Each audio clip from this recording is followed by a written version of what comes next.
Fridays on the Trento Vision Show. If you want more information about this excellent opportunity for your business, please contact Tom Trento at 561-319-5533, or you can email him, tom@trentovision.tv. The opinions expressed on the following sponsored program are strictly those of the host, guests, and callers, and not necessarily those of this station, its staff, management, or sponsors. Welcome to Trento Vision, where bad ideas get pulverized and the truth will set you free. Trento Vision is hosted by Tom Trento. Tom can be reached at 561-319-5533 or tom@trentovision.tv. Listen and watch every weekday from 3 to 6 p.m. on AM 1470 WNN and trentovision.tv. Now, let's get a peek at Tom's view of the world. Here's Tom Trento. Okay, we're peeking at the world, in fact, the whole world today.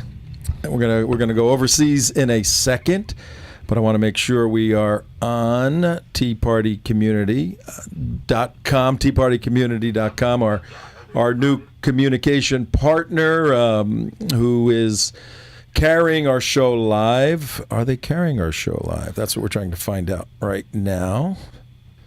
I don't see it, Mark. If we can work on that. Yeah, it's supposed to be on the home page, though. So let's see if those guys can get that, because we have a lot of I'm getting a lot of emails. I'm getting a lot of friend requests from Tea Party Community. Everybody's excited about the show. So it's not there. It needs to be there. Let's get that sorted out there. Mr. Saletti. Hello, Mr. Saletti. Wake up. Your members are knocking on the door. Hi, everybody. Tom Trento here on a delicious Tuesday. It's a good word, huh? Yes. A delicious. Lovely, delicious, Tuesday. delightful. Yes. It may be the, I don't know, right now in Dallas, Texas, the board of directors for the Boy Scouts are meeting. Maybe I'm feeling the vibe. And they are meeting right now, ladies and gentlemen. The board of directors of the Boy Scouts are meeting right now to determine whether or not to lift the policy, actually to lift the skirts. To lift the skirts. That's pretty good. To create a new policy that when you send your innocent young boy to learn what it means to be a man, and what it means to be a good American citizen, and what it means to be someone that can live outdoors and deal with the outdoors. And part of that is doing camping and staying in tents. Rest assured that when the new policy is implemented, where gay men, this is like, let's throw honey over there and see if bees fly to it, okay? Where gay men can be involved and be leaders and sleep in the same tents. Because can you imagine if they said, well, the gays can be leaders in the Boy Scouts, but they're not allowed to sleep in the same tents as the little boys? How many lawsuits would result from that discriminatory policy? Right. So mothers and fathers, rest assured that the gay men are a different kind of gay men. They're not interested in your little boys, because that's a whole nother area of homosexuality. Could you imagine if they said that, heterosexual men can sleep in the tents with the little Girl Scouts who are 9 or 10 years old? I mean, would anybody let that happen? Well, I think if the Boy Scout Board of Directors today in Dallas decide that the new policy is to allow homosexual men to sleep in tents with little boys, how do you not keep men from being Girl Scout leaders? Exactly. That's gender discrimination for sure, and I guarantee you all the gay groups in the United States would jump behind that, and not our Republican gay friends that call the show. Right. They seem to have an understanding that, this thing is supposed to be privately, just between us and somebody else. We don't want a big change in public policy. Well, it's too bad. Right now in Dallas, Texas, the board of directors of the Boy Scouts, when you talk about a cultural shift, symbolically, folks, it doesn't get more dramatic than this to change the policy and allow coming on? I don't see it. I'm looking at Yesterday's show is up on Trento Vision right now. Tea Party community. Maybe I don't know how to work this little devicey thing here, but we're getting to it. Tom Trento here on the 5th of February. There it is. Okay. I think I was on the wrong place. My apologies to the Solettis. Well, yeah. My apologies to the Solettis. It's your fault, not mine. It was my fault. And you're on the ball, Tim, even though you're sleeping 3 minutes every night. But no, I mean,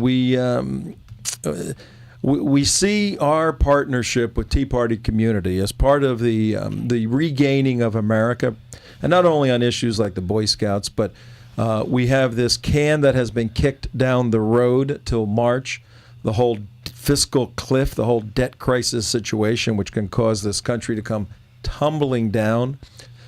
When a bunch of people have to pull a wagon, and more people jump in the wagon, sooner or later, the folks pulling the wagon are going to say, what the hell am I doing? I'm going to go jump in the back and let the other ones pull the wagon.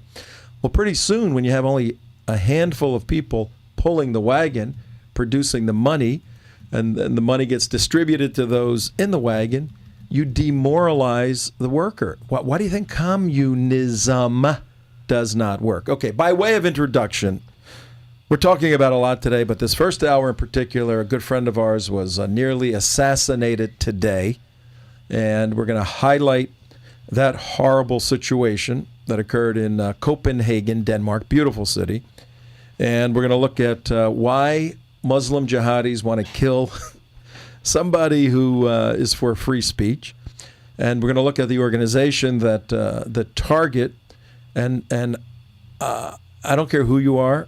If you were involved in what happened today, you're on your knees thanking whatever God may be out there for what occurred, because it was nothing short of miraculous. That No atheists in a foxhole. No, or under a jihadi attack. It was by the grace of God that Lars Hedegaard, the head of the International Free Press Society, was not assassinated earlier today in Copenhagen, Denmark. And if you saw our email that we sent out, we had an opportunity a couple of years back to be with Lars in Amsterdam at some extended meetings and a big long interview, and we've been with him here in the United States, and we support obviously his organization, his movement. Many of our friends are very deeply involved, and we are very deeply involved in the free speech movement in the United States of America. That's why we got this little black thing in front of our mouths and that little machine right there in front of our faces, and we are speaking freely in America. But there's places on this earth that you can't do what we're doing right now, sadly. But we will fight to maintain these rights here in this country, that's for sure. Say hello, CJ. Hello, CJ. And Mark, the And disembodied Mark. voice. Hello, Mark. You can see CJ, can't you? No. Oh. No. We want to see CJ. No, we don't. Oh, we don't want to see CJ. We don't want to see CJ. Oh, okay. And I wore my best shirt today. Oh. Oh, well, I guess Well, we're all we'll- missing that. We'll change this shot in a little bit because I could become grating on some of our not so friendly friends out there. And Mike, say hello. Hello. The invisible Mike does have a voice. It is 75 degrees inside the Beasley Broadcasting Studios at WNN. That is the radio station we are on right now. Burn it into your minds. W, that's an M, that's upside down. N, that's an M with no leg.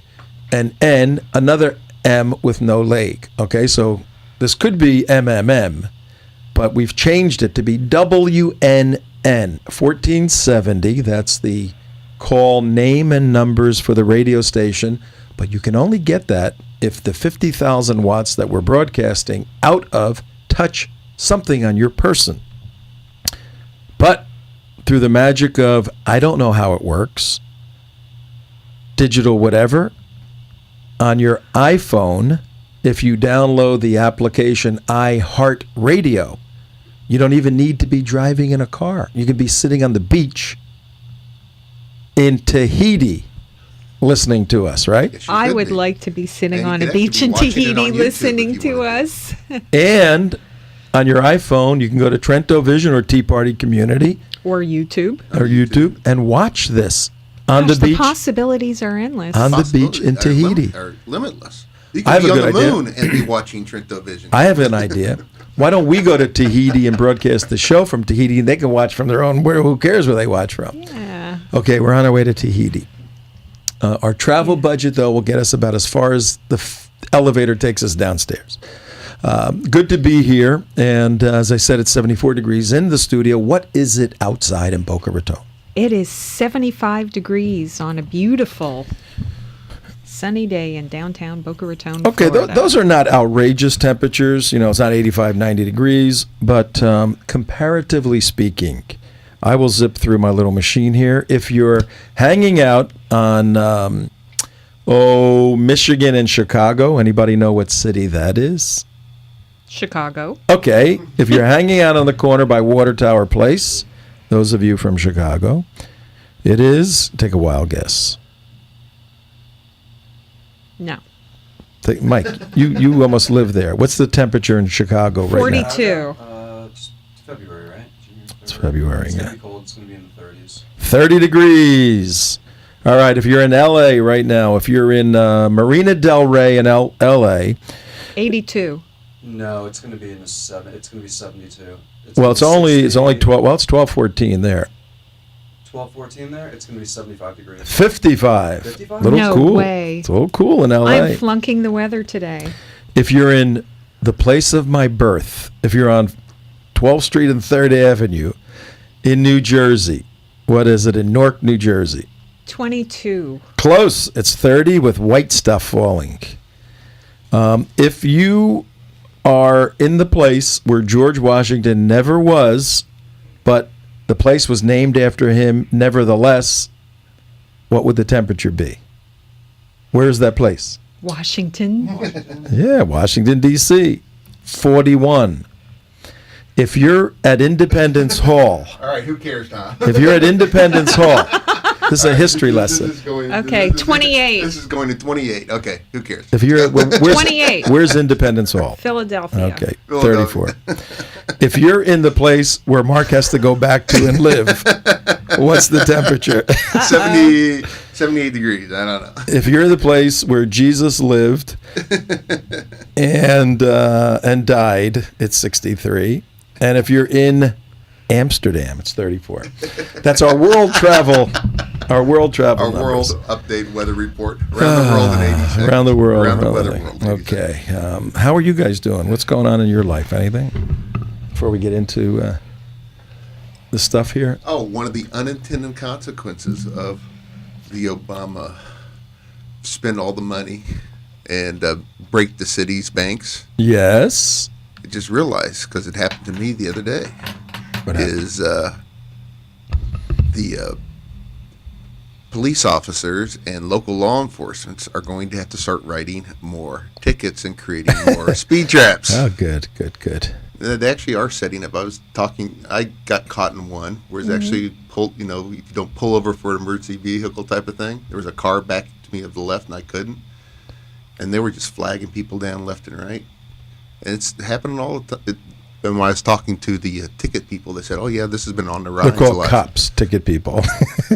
They said they're actually pulling people over more and more. They're seeing a lot increase in tickets come out through their services. Local revenue. So what they're trying to do is they're trying to generate revenue via tickets. So one of the unintended consequences of Obama and the fiscal crisis.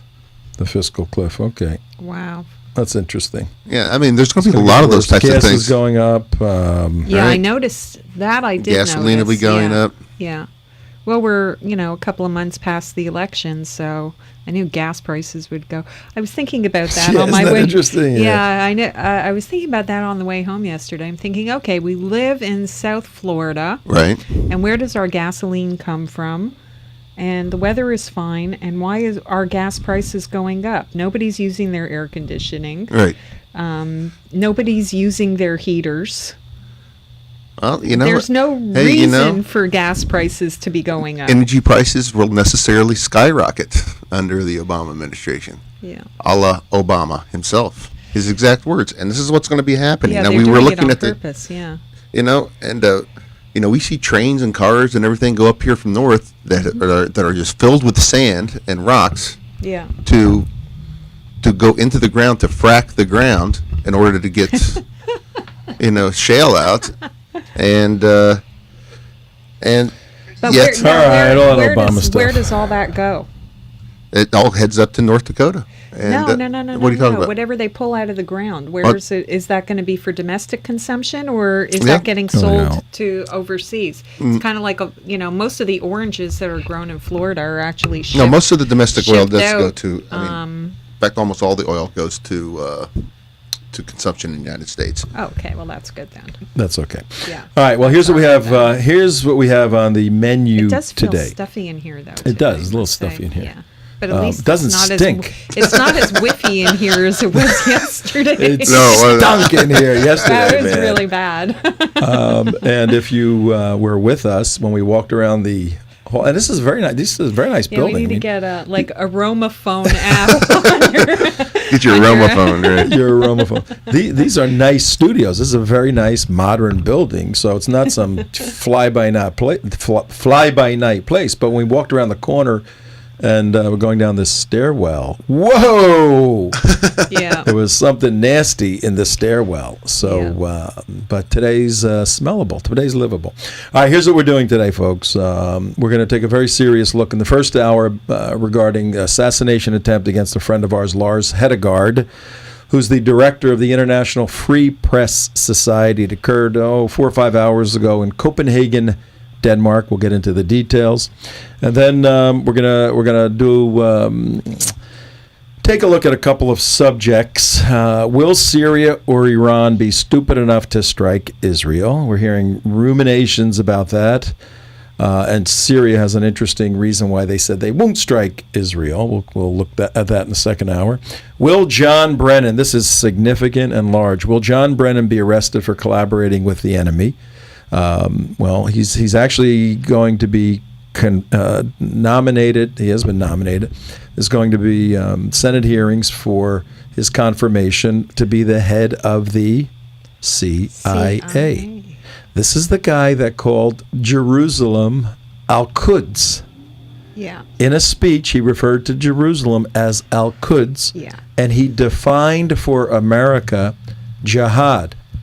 And guess how he defined it? A journey of self-discovery. Yeah, a journey of self-discovery and inner struggle. And he referred to Jerusalem as Al-Quds, which, now what does that mean? I mean, that's how the jihadis referred to Jerusalem. They don't call it Jerusalem. They call it the Arabic name Al-Quds. Mm-hmm. So we'll talk about John Brennan. When does Chuck Hagel, one of our questions today, have to return to the rest home? We're asking that question. And we'd like everyone to weigh in, 888-565-1470. He's going to be the head of our military superpower. With the rise of oil, you watch in this administration, there's going to be a crisis in the price of oil and a necessity to move into a green-friendly environmental approach to regulating cars. And if you don't get 50 miles to a gallon, you get taxed like crazy. You're going to see Obama push the green agenda. Don't forget one of the first things. What's one of the first things they did in the first Obama administration? Cash for clunkers. Yep. What was that? $450 million. How'd that work out for you? Yeah, all they did was take away cars that people could afford to buy, and now that was a total joke. That and whole crunched thing. them.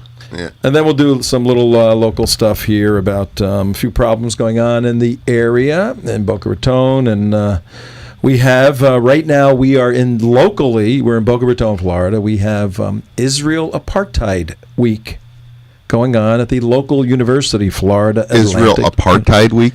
Israel Apartheid Week.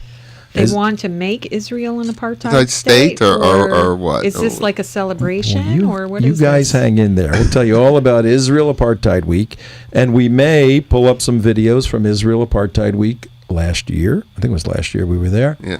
But we were not at FAU. We were at the center of the jihad at UCI, University of California at Irvine, and in San Diego, and at UCLA, and we have some great stuff from those places. So, everybody doing okay?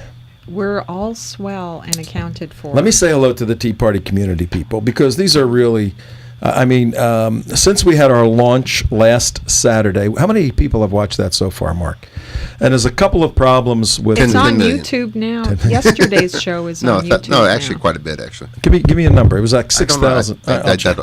All you got to do is push the. Well, I know. Well, I'm trying to get. It was at 6,000 yesterday, and that's pretty amazing because we produced the launch on Saturday, 5 o'clock to 7 o'clock East Coast time, the national launch of the Tea Party community. We are the media partners of Tea Party community, trying to get the word out across the globe, and we have a lot planned in terms of some creative marketing for that. But as you know, we came under attack from the botnets, Hack attack. the hack attacks, and hey, this is war, folks. You take shots once in a while. That happens. The other side has a say in the game, and these are talented people that are against us. They shut down Tea Party community. Momentarily. As I understand, failure is not getting beat up or knocked down. Failure is refusing to get back up. That's when you fail. So, I mean, it wasn't, as far as we're concerned, it was a momentary disruption. But really, on the unintended consequence for the bad guys trying to shut it down, what good came out of this so far? No, it just thousands more members, and just a lot of press, and it actually just made us mad if you want to put it in that context, and some other great things I can't tell you about. Well, I think there's 95,916. Let's get to 100,000 before the end of the show. 95,000. Every member of Tea Party community go. I think it's by Invite right now. Invitation But only. what they're doing is they've actually locked it. That's a problem if we tell people to go there. Yeah. Well, here's the issue. If you're in the United States, Tell them I invited you. You should be able to log in with your Facebook account, and that's one of the. But if you're from what was happening? No foreigners allowed. Well, what was happening is a lot of these attacks were coming from overseas, and that was the big issue. Oh. And so Pakistan and Russia this is and Afghanistan, wait, where wait, they wait. have so many all nets. those little land of countries. Wait, let me get this right, Tim and Ken. We are going against Facebook, but you need Facebook to come into our Tea Party. We can't stand Facebook, but you can use Facebook to get into the Tea Party. We never said that. We never said get off Facebook. We never have from the get-go. We're going to be crossover hits. Kind of like those stay on country Facebook and singers who bring have your people pop over. hits. They're just going to keep.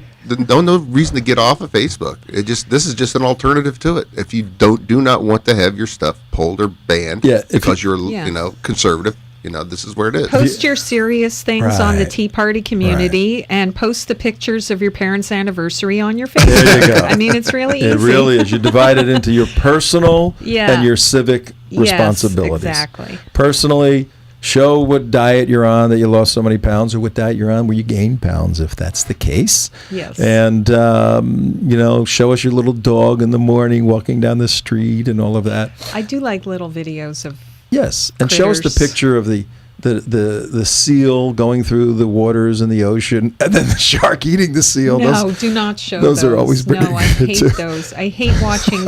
Oh my gosh. That's the circle of life, CJ. I hate watching them get at. Of life. It's the circle of life. No way. God keeps everything in balance. It's always somebody cute getting eaten too. I know. It's never I the know. ugly ones. I know.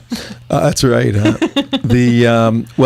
But seriously, for all our viewers and listeners, particularly the Tea Party folks, call your friends up.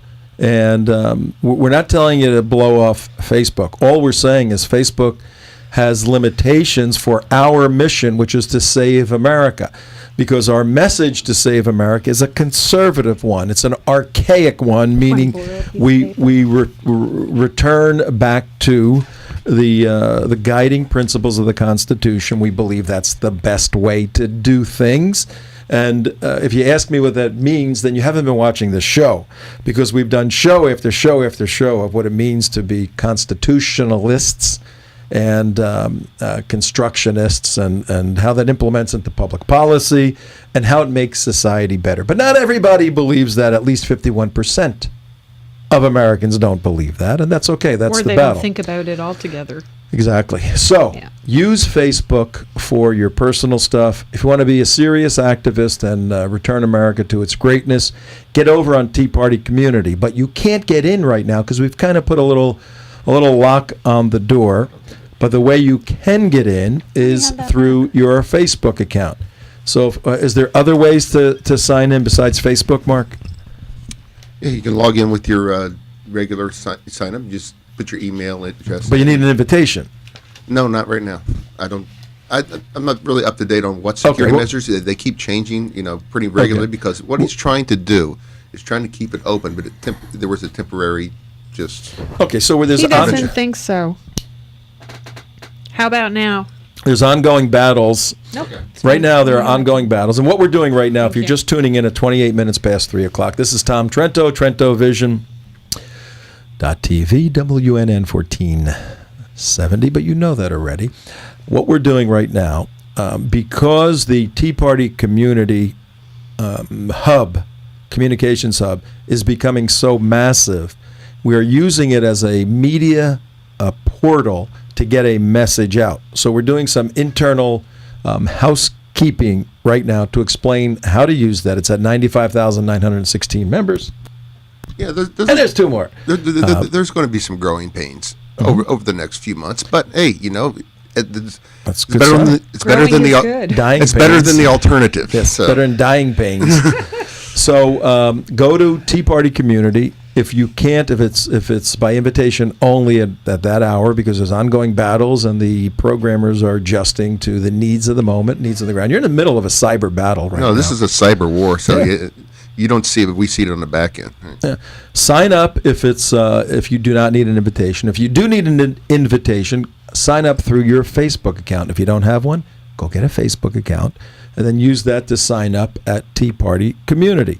But all the hard work, all the heavy lifting will be done at Tea Party Community, and we're going to be communicating to you regularly. The ISP has said that there is still, massive amounts of cyber attacks attempting to come in to hit the site down, but we've taken countermeasures to block them all. So, and if you come there and friend me on Tea Party Community, how many friends are you allowed to have on Tea Party Community?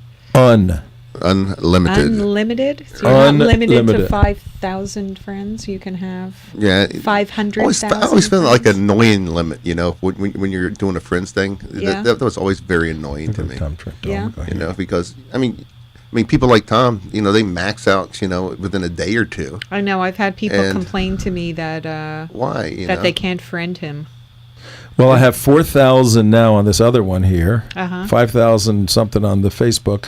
And they're all very close friends. Thank you, all of you. But they are writing me every day, and I'm trying to respond to everybody. And we will. So if you have a much better chance of talking to us on Tea Party Community through Facebook than on Facebook, that's for sure. And we keep those accounts open, the Facebook, the United West Facebook, Tom Trento Facebook. All right, so that's where we're going. And we would ask you, if you're on Tea Party Community, watch our show on Tea Party Community. It's being broadcast there. You can watch there. You can look at other stuff while you're listening. Now, we are doing a radio show, but we're really doing an internet television show. And in the days ahead, we will have a lot of B-roll, as we call it. We'll have a little bit today. We want to show what Tariq Ramadan, if you can find that, Mike, what Tariq Ramadan thinks about the Tea Party. We want to show you what Siraj Wahhaj thinks about the president. We want to show you some neat things. And you'll watch this on Trento Vision, or it's being broadcast through the Tea Party community. All right, let's get into Lars Hedegaard. Oh, boy. Anybody out there know Lars Hedegaard? He's one of these kind of obscure names that impacts every American on the continent and every American traveling. Lars Hedegaard, he is a fascinating individual. He lives in Copenhagen, Denmark. And as I said, he is a friend of the United West, friend of ours, everybody in here. And there was an assassination attempt on his life this morning. The facts are pretty simple. Now, everything, as we all know, that report on the news, right? The first couple of hours, everything's always cockeyed and screwball-y. Then things sort out, but we have some back channels to the folks overseas, and we're getting a little cleaner information. But still, I haven't spoken to him directly. I have invited him to be on the show today, and I have not heard back from him. He's being inundated. I know that. I think he's going to be on Glenn Beck's show, right? Doing an interview. And once that happens, then he'll be on Fox, and he'll do all those circuits. But so how many were there? If I was advising him, I'd advise him to not do anything right now, because usually there could be cycles of these attacks. And I'm sure he's going to have to move out of where he is and get more protection and all of that. He was outside his home on a nice neighborhood in Copenhagen. Copenhagen has some extremely serious Islamic problems. It has significant no-go zones. Anybody know what a no-go zone is? Yeah, no non-Muslims allowed in this area, including police, fire, government workers. Now, on its face, that sounds absurd. I just have to say, it is astonishing to me because Denmark was the only country in Europe during World War II that didn't give up its Jews. Okay? When the Nazis came through Denmark and the king and the government were told, you need to ship out your Jews to us. Oh, that's right. They stood firm. Yeah. Well, the king shows up outside the palace, like on the balcony the next morning, wearing the yellow Star of David armband that all the Jews were supposed to wear. And all the Danish citizens came out and wore the yellow armband with the Star of David. Mike, try to find that picture. Said, we're not giving up our Jews. And what they did was, when the deadline came there was like 8,000 Jews or something like that in Denmark, they shipped them in the middle of the night in little boats, like little individual boats, off to Sweden, which hadn't been run over by Denmark Nazis. Protecting Jews, World War II. See if you can find a picture. Yeah. Of something like that. And because I always thought when I was growing up, like if I had to go anywhere in Europe, I'd go to Denmark. And that's what this country has turned into. The only ones who stood up to the Nazis for the Jews are now getting run over by the Muslims, by jihadis. Yeah, it's pretty simple. And giving up their own citizens and shutting up their own citizens' free speech and jailing their own citizens for publishing anything. Let's analyze this for a minute. Islam. I think there's only like 6 or 7 million people in Denmark. Yeah, it's a small country. Small country. Yeah. Let's analyze this for a minute. We're doing a couple of things, folks, here on TrentoVision.tv on the video side and WNN 1470 on the radio side at 3:36 p.m. on a beautiful Florida afternoon. We're talking about Lars Hedegaard and the attempted assassination. He was in one of the nicer neighborhoods middle-class neighborhood in Copenhagen. But I made a reference to the fact that Denmark and even Copenhagen as a city has within it no-go zones. And CJ explained a no-go zone is an area where only Muslims are allowed. The police do not even go in these areas unless under emergency conditions with serious protection. You don't have a patrol car going through these neighborhoods. Mark and Mike and myself have been to some of these areas in a foreign country, in France, and you don't want to go in. I mean, it's you can't go in. You would. I mean, we were with people and said, "What happens if we walk in there with a camera? You're dead." Yeah, exactly. What happens if we just walk in there? You're going to get hurt. Okay, you just can't go in there. The police, the services don't go in. No one goes in. Why? And the Muslims have taken over. And actually, over in the UK, they have Sharia-controlled zones where they actually post them up and they say Sharia law is enforced here. Yeah. But a counter argument would be, you know, you go to South Central in L.A. or you go to Harlem, you go to these places, you know, they're the hood and they're bad neighborhoods, and nobody goes in those neighborhoods either. And Caprini Green in Chicago, where I tried to walk through when I was going to school, and bullets flying all over the place. I go, this is a little crazy in here. You know, I heard the gunshots going off as I'm walking through Caprini Green, which doesn't exist anymore. But we got, you know, what's the big difference? What's the big deal? Well, first of all, they're not posting signs up around the areas saying, you know, Well, they don't Black have Panther law or whatever type of law is in force here. And it's not a doctrinal. Okay, that's the issue. That critiquing it culturally, it's an aberration in America to have a hood that's got illegal, unlawful, out of control events. There is no, you know, whatever doctrine in the United States to back it up, but there is a very virulent doctrine called Sharia that is enforced in the UK. This is a critically important point as we go through Lars Hedegaard's attempted assassination. That if you try to analyze, if you try to make, if you try to make an analogy comparing an Islamic no-go zone in Europe to the hood, one of the hoods in America, you're making a fundamentally flawed civic, philosophical, and cultural error. Everything that's occurring badly in a neighborhood in the United States is agreed by everybody. This is a bad thing, and we have to fix it and clean it up and change it and all of that. Conversely, the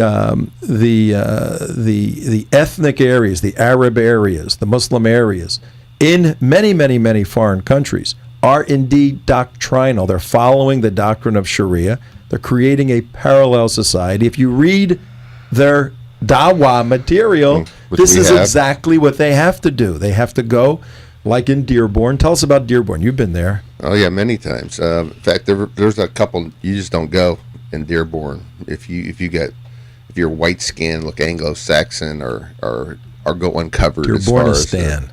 And there are areas up in there, especially in the Hamtramck area. We don't even go there. We're like, hey, we're not going up in the Hamtramck. That's their territory. They own it. We've succeeded, and there's no other, recourse for us. However, in Dearborn, it's starting to get that place, and there's areas down off of Dix Road in Dearborn where they're actually playing the call to prayer over the mosque 5 times a day. How is that different than church bells ringing their bells? Like, I can remember growing up on Sunday mornings, all you could hear was church bells everywhere. Right. So what's the difference? Well, at 5 o'clock in the morning, when you hear Al Akbar going off in the morning, and it's actually the difference it would not be in the society. Most beautiful it's sound not in the world, as the president says. but they're actually it's not just a bell going off. It is not. It is actually a call to prayer, and it's an Islamic call to prayer that everybody has forced to listen to in Islamic language. So therefore, that this area is under Islamic control. A church bell does not say, I'm under, Catholic control here. It is, it's simply a bell. It's a bell. It could be ringing for a bell, for a wedding. It could be ringing for a bell for whatever. A time, usually. It's a time, 12 o'clock. And well, there's two questions. There's two questions to it. And it's a very good question to raise, right? Because again, as an analogy, people go, "Well, it's like the church bells." Right. There's two questions. One is, what is the sound? Mm-hmm. And let's say both are annoying. Okay, nobody wants to hear bells. Nobody wants to hear that. Okay, they're both annoying. obviously one has been with the United States for many years. But the real compelling question is, what do they mean? Right. What does the bell mean? And it's always a celebration of something very, very positive. Right. Or if it's a funeral for whom the bell tolls. Right. Or where I grew up in New Jersey, the bells rang on the hour and half hour. They were because not everyone had watches and all that stuff, Right. Back then. And you can go by the church bells. Oh, and they rang differently. They would. And so they told the time, right? Yeah. I don't think when I heard those, I ever said, I got to kill somebody, Right. I got to take over some country. Oh, I got to stop what I'm doing. I would go, I better get home. My mother's going to be yelling at me, Yeah. But the call to prayer. Thomas, come home for Please supper. come home. We didn't have cell phones or beepers or any of that growing up No, as a we kid had, in New we Jersey. had mothers with loud voices. The way it worked in my neighborhood, Italian neighborhood in Newark, New Jersey, my mother my mother had the loudest voice. Can you Yeah. believe that? Can Yes, you believe my I mother had a loud can. voice? She would yell, Tommy! It would go like that, right? She would yell like that and go about 10 houses. Yeah. And then Mrs. Castellano would Right. yell, Tommy! I mean, really. Exactly. That was the And same then way. Is there really 10 cool? houses. And then wherever house I was at, the mother Yeah. at that house would say, Tommy, get home. Your mother wants you right now. Get home. And I go, oh, God, I got to go home. Okay, I Yeah. got. You didn't even think no. You just went home. Yeah, You gotta get home. yeah. If you heard Cheryl Joy, you went home. Exactly. My But dad. it would cascade. Yep. So, Yep. my like dad had smoke this- signals. Yep, exactly. My dad had this whistle he used to do, put it between his, Oh, his and- little military whistle. No. He did it with his fingers. Oh. And, Yeah. those loud whistles. Yeah. And I was on a military base. Yeah, and Little loud, I man. could hear it. I swear I could hear that thing 2 or 3 miles away from where he did it. You know. And everybody and people could, hey, I hear your dad whistling. You knew. Yeah, but so the point we're making right now is that when we criticize Islam, we're criticizing a doctrine. When we criticize the call to prayer of Islam, we're criticizing what it means, not the noise, but the meaning behind the noise. How is that relevant today? One of our friends was almost assassinated, but for the failure of a gun, he'd be dead right now, because the doctrine that we're talking about that is deadly and destructive to human nature and to civilizations was implemented properly in a Sharia way this morning in Copenhagen, and we can't allow any of this to happen in the United States. That's one of the reasons why we work on this crazy issue, because these folks, these Sharia jihadis, want to bring that same game to this town and have the same jihadis kill the same people that are speaking out freely. Well, they want to bring this game to town, Tom. They already have. They got it. Yeah. It just America does not want to focus or actually see. We'll wake them up. Gunman What it fires. This is the Herald Sun. Yeah. Gunman fires at Danish anti-Islam writer Lars Hedegaard. Now, First of all, First of all, let's just start with the title. headline. all right, let me just jump. We'll go from the head. We'll go from the headline to the concluding statement. The concluding statement is Hedegaard, 70, heads both the Free Press Society and the International Free Press Society. He was fined 5,000 kroner, $875 in 2011 for making a series of insulting and degrading statements about Muslims. called hate. Now they have different laws over there where you're not allowed to have free speech. Well, but just hang on. So the headline of this European press paper here calls him an anti-Islamic writer, and then talks about him getting fined. They don't tell you that the Danish Supreme Court threw everything out on a 7-0 unanimous decision that he didn't violate any laws whatsoever, and that the law was improperly applied toward him, even in Denmark. Right. So this article doesn't very tell misleading. you the end of the lawsuit, but they did get some of the facts right. And a short story. Well, was he fined? He was fined, and on appeal went to the Supreme Court, and the Okay. cases was thrown out Okay. because the Supreme Court looked at all the evidence and said, sorry, you guys made a mistake on an appellate level. That was going on for a couple of years, that case. Well, the prime minister condemned it. Condemned the attack. Condemned the attack. Well, isn't I that would hope nice? so. Isn't that nice? And she says it is even worse if the attack is rooted in an attempt to prevent Lars to use his freedom of expression. Oh, Not how that we nice. don't have How hate nice. crimes laws and anti-free speech laws here. All right, right now, police are saying that Lars Hedegaard, who heads two groups, is under threat from Islam. He was the target of the shooting. Okay, we know that. In a brief statement, they said, roughly a 25-year-old gunman rang the doorbell of the writer's A foreigner.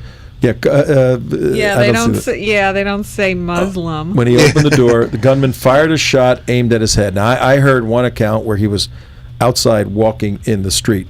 So that's still a little cloudy. He fired it and he missed. So whether he was outside or whether he was at the door, pulls the gun up, fires it and misses, just missed his head. Yeah. Possibly Lars. Lars is 70 years old. He's not frail, but Mike, would you think? I have photos of him on those. Yeah, put some photos up as we're talking He's about. not frail. No, I'm surprised he's 70. He's 70. He's an intellectual. He has that professor build. The whole professor look. I mean, he's not a bodybuilder, fighter, anything like that. I mean, he in a scuffle, he's going to lose. Okay, no matter, unless he's fighting a 5-year-old girl, he's going to lose. He's just not a streetwise tough guy. He's an intellectual. So, but I mean, he could have gone like this, and his arm could have hit the gun. We don't know, but the gun fired over his head. Then it goes This is not on. the first attempt on his life either, is it? I think it is the first on his. It was the Kurt Vestergaard who did the Muslim bombhead cartoon. He's had several attempts on his life. After a scuffle, the attacker fled, and during that scuffle, the attacker pulled the trigger twice, and the gun jammed twice. So the first bullet went over his head. These are other stories that we've read. First bullet went over Lars Hedegaard, Hedegaard, Hedegaard, Lars Hedegaard. It's a Danish name, and the gun jammed twice. And there was a partner also with the 25-year-old shooter. And in other accounts, they actually say they were Arab Muslims. They ran the scuffle. The attacker fled, and we don't know as of this report. If you can check some other reports, CJ, I am looking. whether or not the guy was caught. But then I want to read something from Mark Stein. Mark Stein's very good friends with Lars Hedegaard. Diana West had a good... Did she have a good one? Yeah.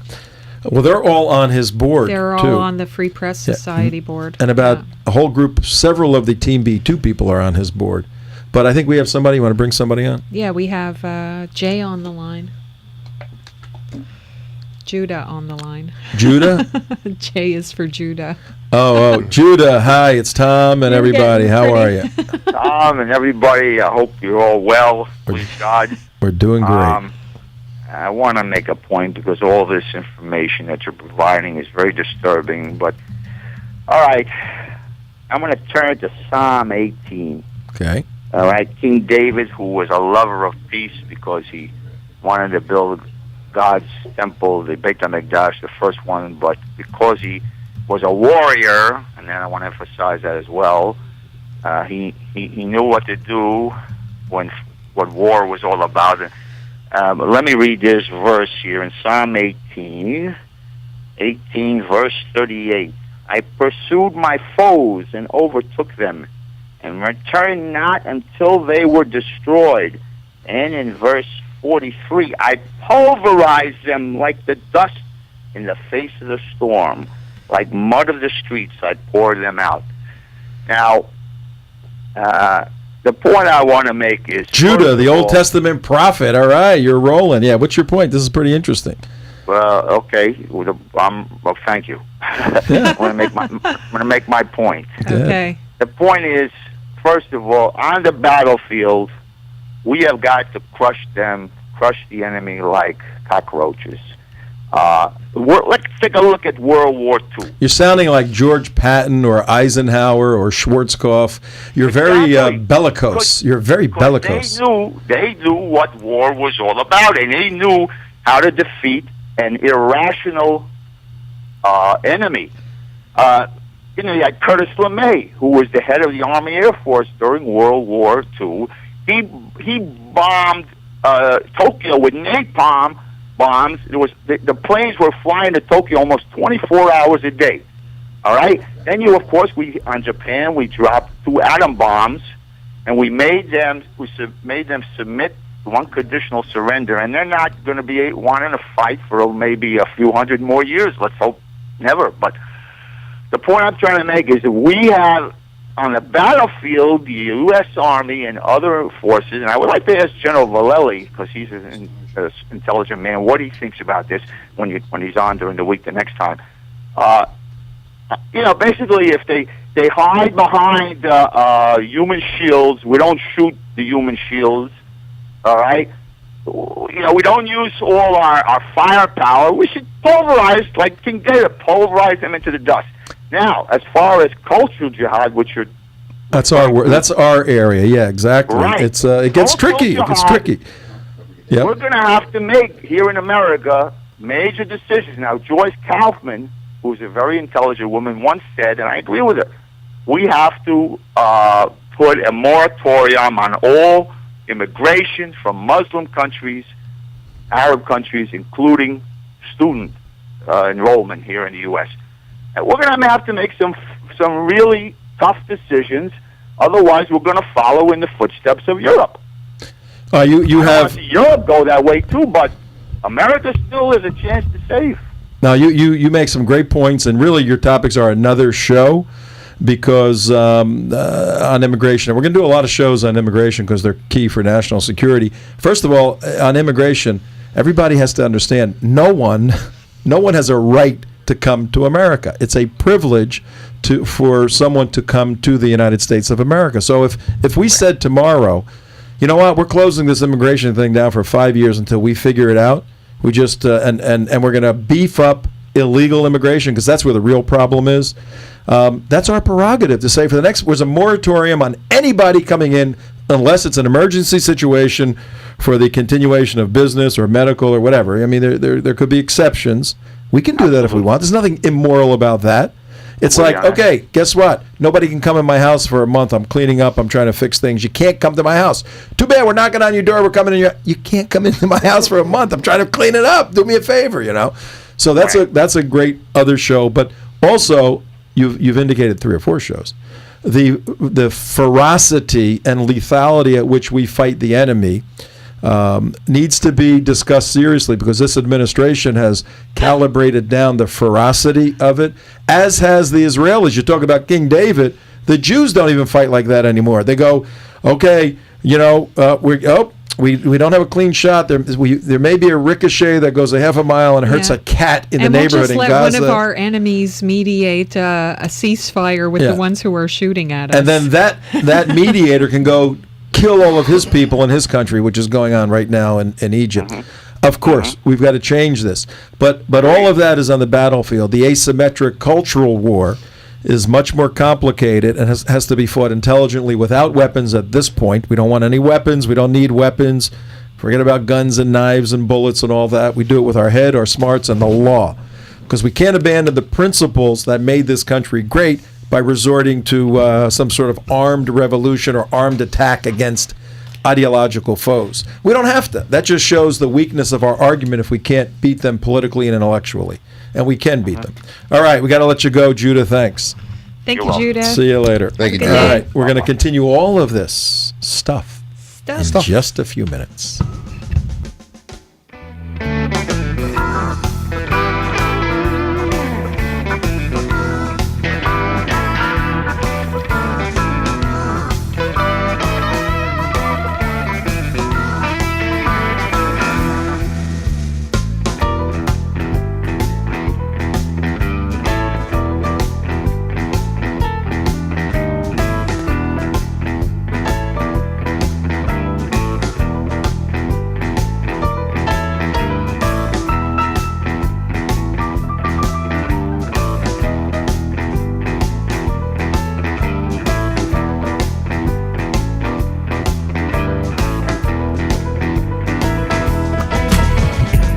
download the iRadio Now app for iPhone or Android phones. Free at your iPhone App Store or Android App Market. Take AM 1470 WWNN with you wherever you go. I remember the moment. I remember the moment. I'll never forget that moment. As long as I live. As long as I live. A storage tank ruptured, and for miles, chemicals were pushing up against the riverbanks. This was a big, big deal, and it was going to have a serious impact on communities up and down the river. I remember the moment this local guy came up to me and said, "They call the guard out for this stuff?" He probably thought we were all about hurricanes, tornadoes, fighting Mother Nature. Hey, it's a chemical spill. It's a disaster. It affects the water supply, threatens wildlife. We're talking about the health of entire communities and people's livelihoods. You bet we're ready for these kinds of things. We were out there with booms to prevent the spill from expanding. We're responsible for protecting and monitoring the sensitive wetlands. I also remember the moment that same guy came up to me and said, "I don't know what we would have done if they hadn't called the guard up." Learn more about how you can protect your friends, families, neighbors, and the environment. Everything that makes up your community. Go to NationalGuard.com. Sponsored by the Florida National Guard. Aired by the Florida Association of Broadcasters and this station. In the last decade, more than 400,000 people died on America's roadways. That's one person every 13 minutes. Roadway deaths strike the young or old at any time of the year, at any hour of the day or night. And it doesn't matter whether you drive a car on a highway, ride a motorcycle or bicycle on a country road, or simply take a walk near traffic. Everyone is at risk. Since 1969, members of the American Traffic Safety Services Association have worked diligently to make our nation's roadways safer by providing the majority of roadway safety features, including bright signs and pavement markings, guardrails, and crash cushions. These are just some of the roadway devices that save thousands of lives each day. Since most of our roadways were built in the 1950s, there's so much more work that needs to be done to reach the ultimate goal of zero deaths. Safer roads save lives. To learn how you can get involved, visit atssa.com. A public service message from the American Traffic Safety Services Association.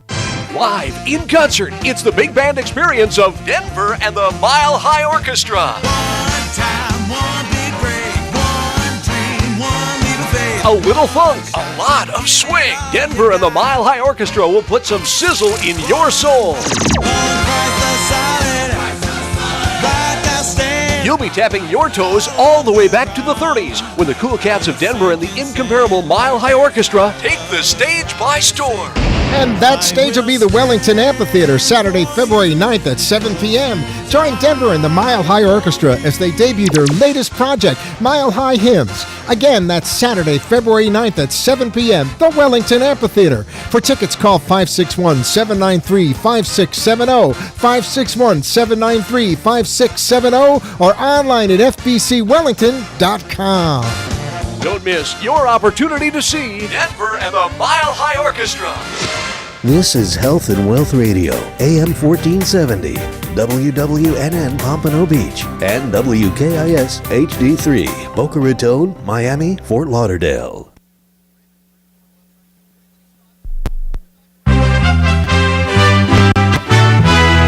IRN USA Radio News, I'm Hope Duggar. For the first time since he was first elected, President Barack Obama is planning a trip to Israel. The White House says Obama will also visit the West Bank and Jordan. According to Israeli TV, the trip will take place in late March. Obama had a rocky relationship with Israeli Prime Minister Benjamin Netanyahu during his first term. The start of the president's second term and the formation of a new Israeli government offer the opportunity to reaffirm the deep and enduring bonds between the United States and Israel and to discuss the way forward on a broad range of issues of mutual concern. The Israeli leader is currently trying to build a governing coalition that would allow him to remain prime minister.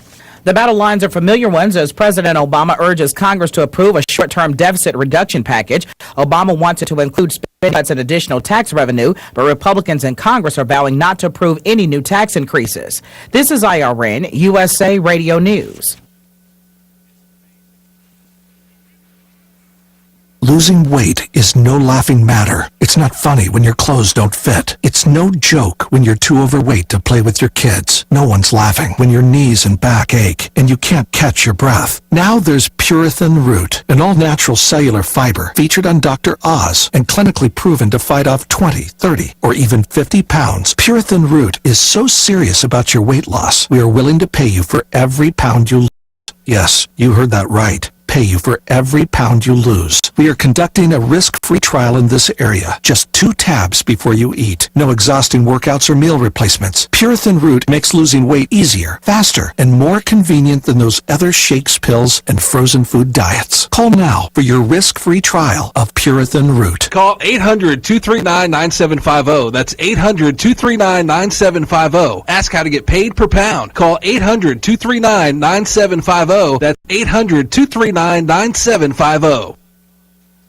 The grandmother of a 5-year-old boy who was being held hostage for a week in an underground bunker in Alabama says the boy is okay physically, but Betty Jean Ransbottom says she's afraid the effects of the ordeal could stay with him for the rest of his life. He was freed yesterday when authorities raided the shelter. The gunman was killed.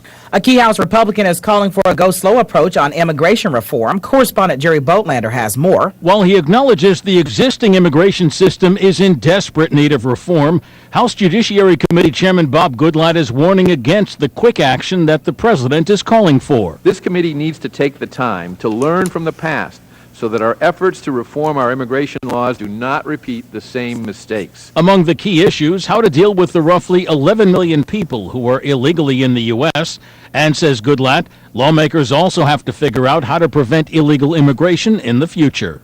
Jerry Boatlander, Capitol Hill. For the latest news and analysis, log on to IRNUSAnews.com.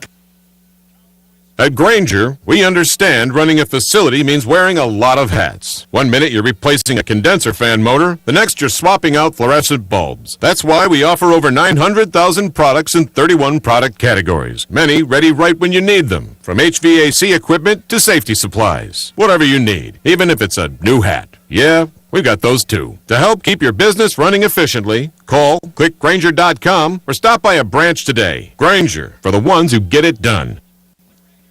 Lawmakers in 9 states are looking at plans to restrict the use of drones over their skies amid concerns the unmanned aerial vehicles could be exploited to spy on Americans. The American Civil Liberties Union says states and legislators are proposing various restrictions on the new technology. The Montana Senate is preparing to give initial approval to one bill that bans information collected by drones from being used in court. It also would bar local and state government ownership of drones equipped with weapons. The University of Michigan is accused of telling an InterVarsity Christian Fellowship chapter they must change their constitution. Our correspondent Jordan Hooker has more. According to Greg Zhao, a national field director for InterVarsity, the Asian chapter at the University of Michigan was told they must change their constitution to allow non-Christians to be leaders in the organization. In a statement, a University of Michigan spokesperson said student organizations must sign the university's non-discrimination agreement and submit their constitution for review. The InterVarsity chapter left campus last December when they refused to revise their constitution. Jordan Hooker, IRN, USA News. Opponents of New York City's plan to crack down on supersized sugary drinks have asked a judge to keep it from taking effect next month. Groups representing the beverage industry, restaurants, and other business interests filed a request Friday in a Manhattan court. They want to hold off enforcement of the measure until there's a ruling on their lawsuit seeking to block it altogether. With IRN, USA Radio News, I'm Hope Duggar. Here's some great news from Tom Trento, host of the daily WNN Trento Vision Show. Due to the unparalleled success of the Trento Vision Show, you now have an amazing opportunity to advertise on the Trento Vision Show. If you want more information about this excellent opportunity for your business, please contact Tom Trento at 561-319-5533, or you can email him, tom@trentovision.tv. The opinions expressed on the following sponsored program are strictly those of the host, guests, and callers, and not necessarily those of this station, its staff, management, or sponsors. Welcome to Trento Vision, where bad ideas get pulverized and the truth will set you free. Trento Vision is hosted by Tom Trento. Tom can be reached at 561-319-5533 or tom@trentovision.tv. Listen and watch every weekday from 3 to 6 p.m. on AM 1470 WNN and trentovision.tv. Now, let's get a peek at Tom's view of the world. Here's Tom Trento. Okay, we're back. Tom Trento, 4:06. 6 full minutes after 4 o'clock on Tuesday. The days are flying by. It's February already. Is this a leap year? Anybody know? I don't think so. It is not a leap year. Not a leap year. Okay, that's good. We don't have to leap. Otherwise, I'd start leaping right now. 406 in Boca Raton, Florida. That's where we are broadcasting from. BBC, the Beasley Broadcasting Company. WNN 1470. WNN 1470 are the call letters and numbers. The call sign if you're driving in your automobile. If you're just tuning in, you are with Tom and CJ, Mike and Mark. Trento Vision is the name of the show. Specifically, we deal with national security issues and President Obama. And the two are mutually exclusive, as you've seen over the past 4 years. Unless you're talking about national insecurity. Yeah, never the twain shall meet. Oh, wait. The world's America and the world are such a safer place since this president took over 4 years ago and went on his apology tour. Because what you do, the way you generate peace, stability, safety, and security in the world is to apologize to the people that want to kill you. Okay, and the Muslims really appreciate that. They love that. Yeah, they love it. Think about that, folks. You apologize to the people that want to kill you, hoping that they see your feminine side. Okay, your better side, your peaceful side. I'm hanging out at Occidental College. I'm 19 years old, and I'm wondering, why can't we all just get along? And I do a little weed, and, it comes to me that if I'm ever the president, I'm going to just reach out in peace to everybody, and everybody will just love being peaceful. As I'm doing a little blow on your forehead. There you go. That's like a pilot saying, all these instruments here, they get in the way of everything. I'm just going to kind of let the plane go where it goes, and we'll just kind of make it happen. And whatever. It'll find its way. Just the way it is. Why fight all the steering columns, yokes, and all that And what stuff? I'm going to do on top of that is take away all the guns from the peaceful people, the ones who actually abide by the law, and I'm going to give F-16s and tanks to the ones who want to kill me. There you go. So there's your national security policy. That's what we do.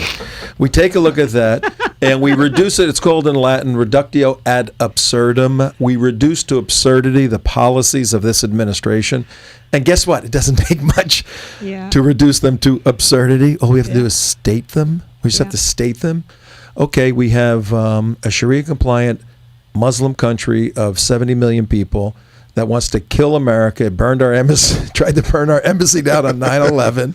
Yeah, and there was a misunderstanding over a video trailer. Yeah. A video that got 6,000 hits.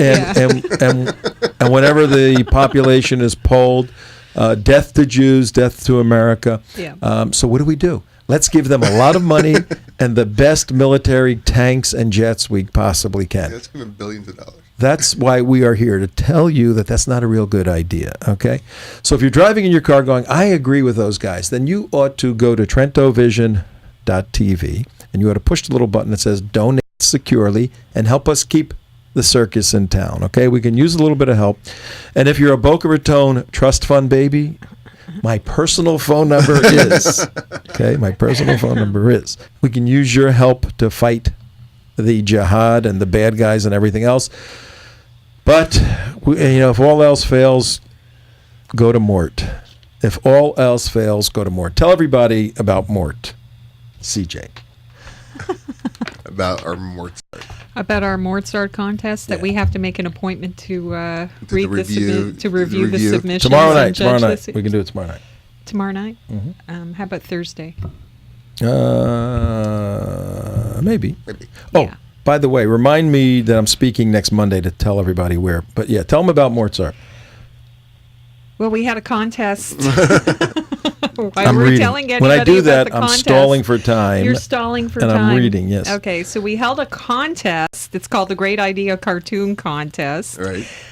For people to submit their ideas, to have an original custom-made drawing done for them based really on their idea by Mortsart himself. And Mort is like a supreme editorial cartoonist. Yeah, he was absolutely. I mean, professional, actually. Yeah. He's very professional, and he would win Pulitzers if anybody would actually publish. If they actually had the guts to publish the cartoons that he draws, and we've posted dozens of them on the United West and Trento Vision websites, and so we'll be judging the contest and submitting them to Mort and contacting the winner. And I think it's very exciting. We had over 100 submissions. Wow. And I put in 99 of them.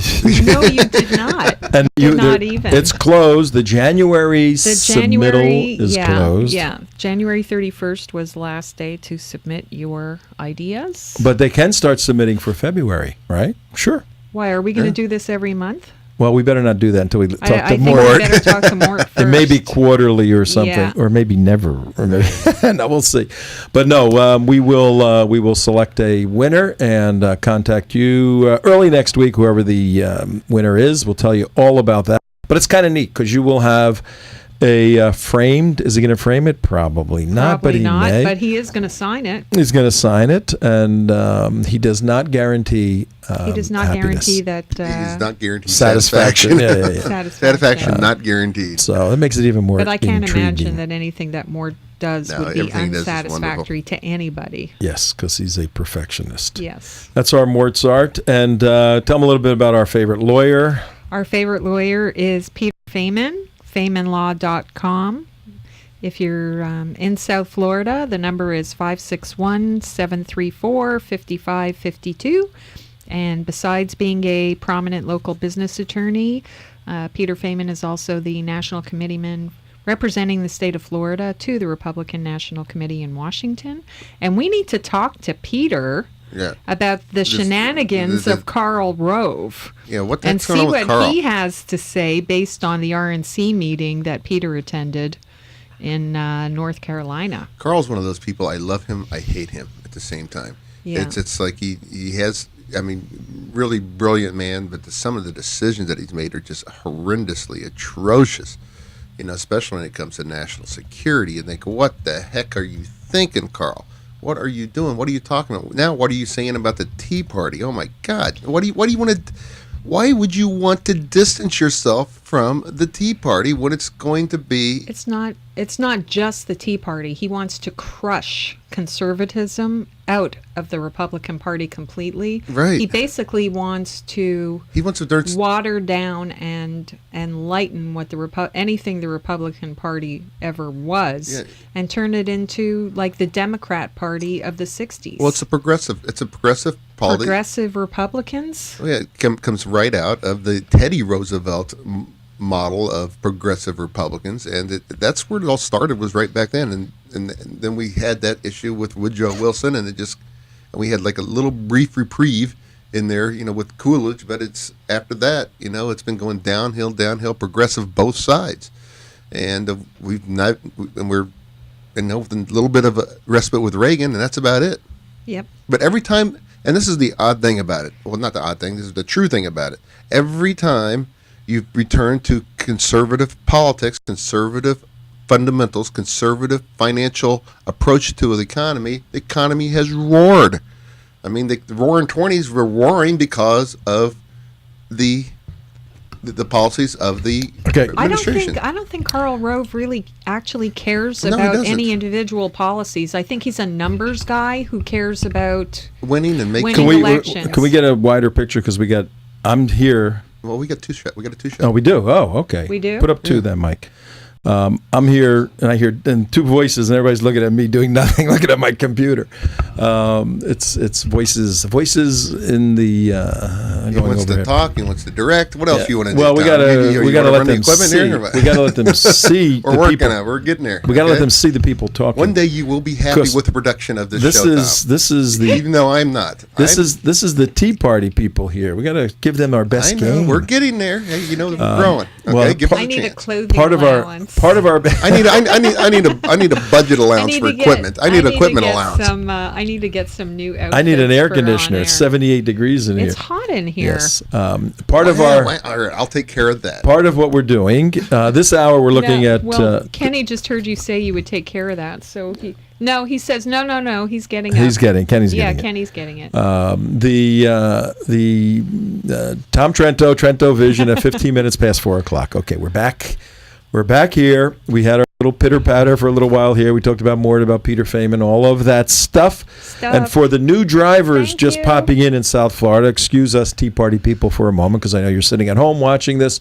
but we have so many demographics we've got to satisfy. We've got a bunch of drivers driving around South Florida from North Miami to Orlando. That's pretty darn far. That's like from New York to Washington, D.C., almost the same distance. That's like from North Miami all the way to Orlando is what it is. Yeah, it's just really. like that.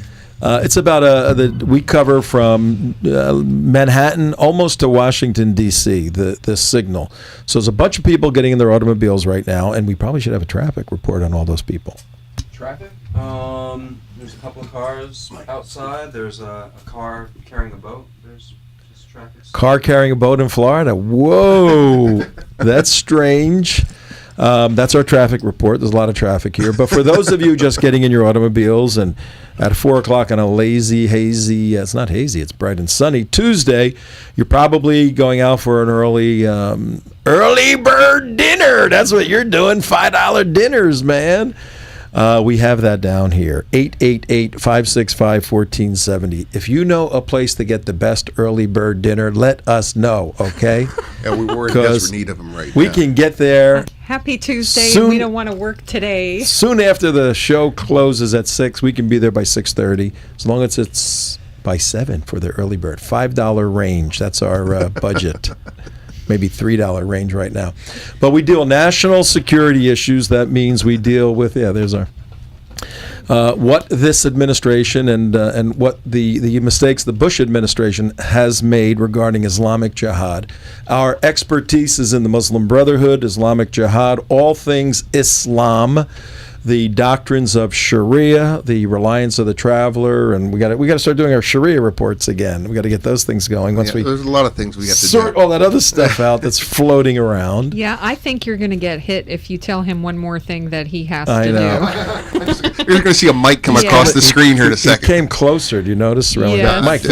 You're within striking distance. Oh, okay. Boy, I think Mr. Thugchi, hey, Lord. Tea Party people, just hang in there, okay? We have so much planned for you guys that isn't funny. One of the things we have planned is to tell you that the Iranians last week sent a monkey into space. Did you guys know that? I'm not going to make the joke. The Iranians sent a monkey into space, and the only problem, I'm losing control of my show. The only problem is they took a picture of the monkey entering the space capsule, and they took a picture of the monkey coming out of the space capsule. The only problem is the two pictures don't match. So we have fake monkeys. All alert. the monkeyologists have been studying the pictures and said, ain't the same monkey. So most likely they really didn't send a monkey into space. But what they're doing, the Iranians, is they are proclaiming the wonder and the majesty of their new space program by putting something that's living and breathing into space. And the whole idea, obviously, is to develop intercontinental ballistic missiles. Well, okay? it couldn't have been, yeah. All right, so that's the story. Now, the sub-story that grows even more bizarre today, yesterday, They're doing pigs next. No, Mahmoud Ahmadinejad. Mahmoud Ahmadinejad, the president of Iran. Till when? His term is up soon, isn't it? Yeah, pretty soon. I think this summer. Mahmoud Ahmadinejad said late yesterday that he is willing to be the human that goes into space. Oh, good. Hey, I'm all for it. He trusts the Iranian scientists so much that he is willing to go into the space capsule and be the first Iranian into space. Where do I sign up? Where do I donate? Does that mean the moon? Just listen. Let me get through this. Mahmoud Ahmadinejad. I'm going someplace with this. Okay. Mahmoud Ahmadinejad has volunteered, and he had pictures by the spaceship and all of that, the rocket, to be the first person to go into space. Well, when that came out last night, John McCain, and he's not our favorite senator, but he may be becoming our favorite senator. He tweeted in response to Mahmoud Ahmadinejad saying, "I'd like to go into space." He tweeted, "Didn't they send a monkey last week into space?" Senator McCain tweeted, "Didn't they send a monkey? I thought they sent a monkey last week into space." And now some Republicans... Oh, that's racist. He's racist now. And now some Republicans are accusing him of being racist, calling Mahmoud Ahmadinejad a monkey. So that's the was there a monkey forceful story. White House statement against him? I'm sure Jay Carney has responded to that in some capacity. I don't know. Oh my gosh. But that's the monkey. That's our monkey business. So does that mean that, that the space stations are going to have to be Sharia compliant? That's right. Can you have Sharia compliant? Is there anything about Sharia compliance in space? In what about Sharia compliant monkeys? Guess who? And speaking of the Iranian monkey, Mahmoud Ahmadinejad, he will be visiting Gaza. I think we'll talk about that a little later. But let me give you. Will or? Let me give you one more monkey story here.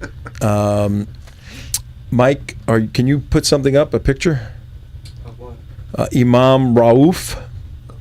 Imam R-A-U-F. See if you can find a picture of him. Everybody remember Imam Rauf? Who is he? Oh, is he? He's our Ground favorite Zero, Ground Zero mosque Ground advocate. Zero builder. Yeah, he looks like who was the James one of the early who's this guy look like? Oh, Dr. Evil. Was that No. The very debonair actor. I think he was an early James Bond, well-known actor, English accent. Anyway. Omar Sharif? Or no, he's I'll remember in a second. But Imam Faisal Rauf is the Ground Zero Imam. Very distinguished, always wearing Armani, $2,000, $3,000 suits, impeccably dressed, hair, nails, manicured. I mean, he is the definitive Muslim Brotherhood symbol of success and elegance in the United States of America. On all the talk shows during Ground Zero. Rarely ever got emotional or agitated, handled everything extremely well. I mean, Islam is a religion of peace. Yeah, all that stuff. Well, the Imam has a little problem. What do you do, Tom? Seems like during those days when we were there protesting, Mark was there, I was there, a bunch of you were there, we were all there protesting that stuff down in Manhattan. Seems that during those days, back in 2009, 2010, protests against the Ground Zero Mosque. No, you're not building a mosque next to Ground Zero. It ain't happening, okay? Oh, but you're American. No, forget about all that nonsense. We're drawing some lines, and the people will stop you. And the people did stop you. In any cultural battle like this, when one side is victorious, as we were over the Muslim side, the Muslim jihadis give money to have their troops regain their strength and fight back. Well, over $3 million was given to Imam Rauf by the Malaysian government, and then another $167,000 from private donors. So the guy got, almost $3.2 million, and there's a big lawsuit that's just been filed against. And so he gave that money to charity, right, the Imam. He used it to fund, the lawsuit says, a high-flying lifestyle. Really? That included the money was intended to fund the Sharia Index project. Oh, what a fun thing! No Sharia in America. The Sharia Index project. What does that mean? What's a Sharia Index? Well, that was their program to. I forget what exactly they were going to do. Index? We know it. We know what it was going to do. I forget what they said it was going to do. It was going to spread Sharia throughout the United States of America. But it was used by Rauf, this donation money was used by Imam Rauf and his wife Daisy to buy real estate, lavish trips, vacations, and luxury sports cars. So really, it looks like the good Imam got a little taste of Western capitalism and got a little sloppy in his managing over $3 million in funds. So now he's being sued by his own people there. We will follow Sloppy that for sure. Now, along those same lines with the Sharia Index project, if you can look that up, CJ, because Mark's busy over there. Guess what's going on in the state of Florida, folks? American laws for American courts. American laws for American courts. No foreigners. What a concept. No foreigners allowed in Florida. Get the hell out of Florida. That's the way this thing is presented, and that's okay. We're redneck, low life, good old Americans. Apart from the fact that we kind of know what we're doing, but American laws for American courts kind of sums it up. American laws for American courts. It's amazing to me. It's amazing that we even have to establish that. I mean, that ought to be a no-brainer. I know that should be like a 90 percentile. I don't care if you're liberal or Democrat or whatever. Just have our laws for American courts. Here's the reason why. Everybody goes, we have a United States Constitution, and the Article 6 says, what does Article 6 say? Anybody know that? The American laws shall take precedent over anything. The So no foreign laws, right? Is the supreme law. The language is this Constitution shall be the supreme law of the United States of America. Settles it. Well, that's federal. That's up here, folks. That's a federal law. The states have their own law. Muslims understand how our government works, and they recognize that all they need to do is implement Sharia as they did in England, in France, in Sweden, in Germany, in Italy, and all these other places. All they need to do is implement a few kind of civic laws to get their foot in the door, start to establish their parallel society, and like a virus, it starts to take over, and it wears down the defense capabilities of that immediate area, and people move out, and you have a Dearborn. And then you go, well, just let them have their own thing. They understand how this works. They've been doing it for 1,400 years. So many of us say, you know what? The Sharia is the real problem, though when you think about it, do we want Japanese laws being applied in Florida or Italian laws and all of this, particularly on a civic end that may have a capability to deny one party their full constitutional rights?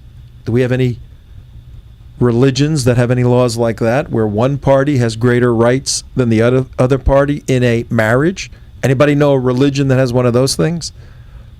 Yeah. What would that be? And it's also just in every. What religion would that be?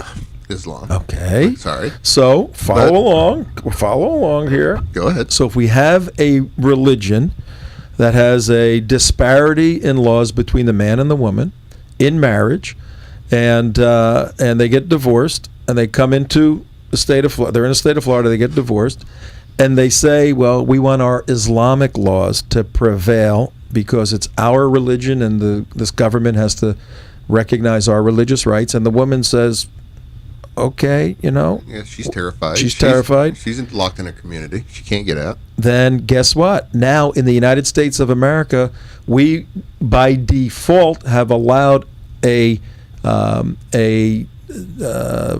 the word I'm looking for? A discrimination of an unparalleled level against one party, in this case the woman, even though she agreed to it, and we know she agreed to it out of fear, as you said, Mark. And also, if you just look at the laws with Sharia, how they're actually applied, to the family unit in a divorce situation, it's not just the woman that gets affected; it's the children that get affected too, because all the children go to the male. It is almost inheritance. I mean, there's so many. There's so many, and it's also to do with business dealings. They have contractual business dealings for marriage of a woman. So if, here, I'll sell you this business, or I'll give you this business for marrying your wife. So it's bonding women into slavery. It's atrocious. Okay. Well, if you're a dopey leftist out there who are for women's rights, then you have to be, but you're not because you don't think straight. You have to be for American laws, for American courts, which will preemptively protect Muslim women and Muslim children's rights in the state of Florida. Does anybody understand that? That's what we're doing. We're trying to preemptively establish a law that protects a class of people that we know are discriminated against, and we know the Islamic plan to implement their laws wherever they can at the weakest part of society in some hodunk county someplace just to get it going. So we said in the state of Florida, a bunch of people, let's pass legislation that just preemptively doesn't even allow any of that. Just forget about it. Go to another state. And guess what? This Thursday, this will be debated, be a first reading up in Tallahassee. And guess what? Guess who's opposing it? The Muslim community, I just found out, is coming out in force against it. They will be up in Tallahassee this Thursday. Here's the reason, is because the reason they're coming out in force. And it doesn't say Muslim or Islam. No, that doesn't at all. But here's the reason. Last a year ago, this issue came up once before, and it was a bill that had, by both sides, by both houses, which had a very large majority to pass, and it got brought up to the, and all it had to be done was brought on to the House floor, or the Senate floor actually, to be voted upon. Yet the person who's in charge of the Senate, Mike Herodopoulos, at that time last year, dummy, refused, and he was a Republican, refused to bring the bill up onto the floor. Not because he was against the bill. Alert. What? Boop, boop. What? Over 50 people just joined Tea Party community in the first hour. Over 50 joined. Right. Thank you for joining, and I'm getting friends are coming on like crazy. You can go to Tea Party community and friend Tom Trento. I'll be your friend. Right. But 50. Okay, continue, Mark. That was a good. That's a good number. 50 people this hour. And Mike Herodopoulos stopped the bill because of petty infighting with one of his other Republican buddies, and never brought the bill up to vote on the floor, which means it never got passed, even though it had an overwhelming majority on both sides of the House and of the Senate. And also, you had Scott said he would sign the bill too, so there was no veto, there was nothing. And the ironic thing about it is that Ahmed Badir came out and took. Who is that? Ahmed Badir, who is the former head of the Council of American Islamic Relations in Tampa and of the state of Florida, and he's also the United Voices for America spokesperson. He was a spokesperson for convicted terrorist Sami Al-Arian. Convicted spokesperson. I mean, yes, spokesperson. Convicted spokesperson. Yeah, yeah. It's the same thing. Convicted spokesperson for the terrorist Sami Al-Arian. I mean, just an all-around Muslim knucklehead. Okay, and he was also in Tahrir Square during the Ahmed Badir, distinguished Tampa citizen, right? Leader Wasn't he on the Human Rights Commission? And he's also on the Human Rights Commission. He's a president of the Human Rights Commission. President of the Human Rights Commission in Tampa. Yeah, because leader Islam of United is all Voices. About human rights. What was he doing in Tahrir Square? Trying to rescue the women being raped? What was he doing there? I don't know. He was out there waving a flag and cheering them on. Unbelievable. He actually. Now this is what we're saying. There's a jihadi. And he doesn't like when we call him that, but that's what he is. But that's what he is. A Muslim brother. I'm not a Muslim brother. You're too. Mark's had extensive conversations with him. Will he come on the show, you think? No, he's afraid of us. I said, it's like a girl. I thought, you're a girl. You got no courage if you don't come up and face Come on, us. Ahmed, come on. We don't bite. We don't bite. It's an intellectual battle. You believe one thing, we believe something different. Come you're on. You're a jihadi. We know it, and you can't defend You're it. a jihadi. We not. No big deal. We can figure it out. Okay. Have you over my house? We'll have some macaroni. We'll talk about these things. Ahmed Badir is a leader of the Islamic community in the state of Florida. Was a CARE leader until the FBI separated in 2009 after CARE became an unindicted co-conspirator of the largest terrorism funding trial in the history of America. Badir worked pretty closely with some really ridiculous FBI agents that were bought and sold by the Islamic community. They gave him a heads up. How do we know? Oh, we know. They gave him a heads up. Maybe we deposed some of these people. Yeah, Who we knows? deposed a couple of these. Yeah. No names. We would like them. We've been in various situations where we find this information out. And where was I going to talk about? Badir. What point was I making with Badir before we got he was just all around Muslim Brotherhood tied up bad guy, and our job in this show is to bring awareness to America, and he isn't just a Florida jihadi. No, he goes in and out of the White House. He hangs out with Nancy Pelosi. He's on the list of the top 50, top 100 Muslim Brotherhood operatives in the United States of America. He will be front and center Thursday in Tallahassee, leading the opposition to American laws for American courts. Now, if you ask these guys, is there Sharia law in any way being implemented in Florida? No. Does anyone have any plans ever to do it? No, never. Will anyone never? No, it'll never happen. It's impossible. And their argument is it's impossible, therefore you don't need a law preventing it. We say if it's impossible, why do you care if there's a law preventing it? Right? Because you're lying and we know it. It's that simple. That's why we have to have laws in America. This isn't Egypt where you bang each other over the heads with 2x4s. This is America. And last year he got up in front of the state house. He was just being so derogatory against women. And all these let's nasty play things. that. We should, if you can find that, let's play that to show everyone what we're talking about. Because Sean Connery, yes, Ruth sent me the name. Thank you, Ruth. Imam Faisal Rauf looks like Sean Connery. That's who I was trying to. Really? Yes. I did not get that at all. I kind of thought he looked like Versace. Gianni Versace. Yeah. No, but you can go see where he got shot in South Beach. Well, that's. Thank you, Ruth. I love when I find that kind of information out that I didn't know. But we're going to show you a little video clip of Ahmed Badir. Now, why are we doing this? We're going to be talking this hour about Lars Hedegaard and the assassination attempt, and all these things fit together, folks. We don't just talk about national security saying, 40 bombs went off here and there. We get behind the scenes. We get into the philosophical, the theological, the doctrinal justifications, reasonings that the jihadis have in this cultural battle. As Samuel Huntington wrote in his classic work, we have a clash of civilizations. And really, more specifically, as others have rephrased it, we have a clash of Western civilization against a barbarian culture that seeks to live in the 7th century, applying the same barbaric concepts and policies, but only reformatted in Armani suits and Mercedes-Benzes and Bentleys. So one of the individuals that we're pointing to as a jihadi problem, cultural jihadist in the state of Florida is Ahmed Badir.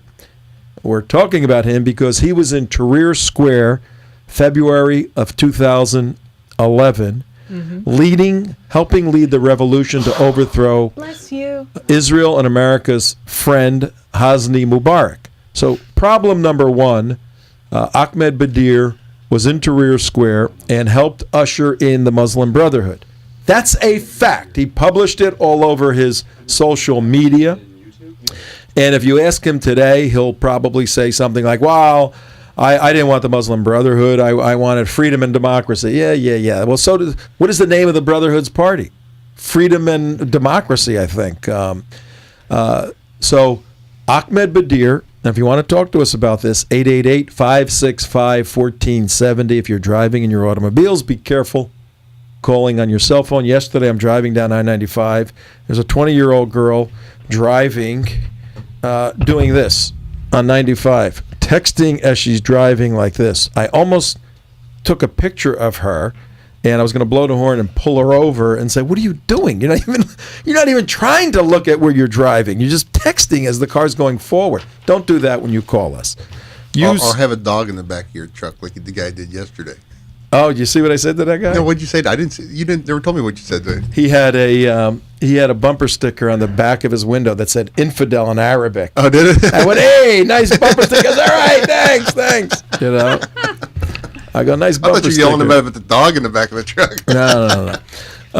So this hour we're talking about the assassination. I think we're going to carry this through the next hour too. The assassination attempt of Lars Hedegaard, the director, president of the International Free Speech Society and of the Free Speech Society. There's two different groups. Well, you can't even talk about it without bringing up Kurt Westergaard and Theo Van Gogh.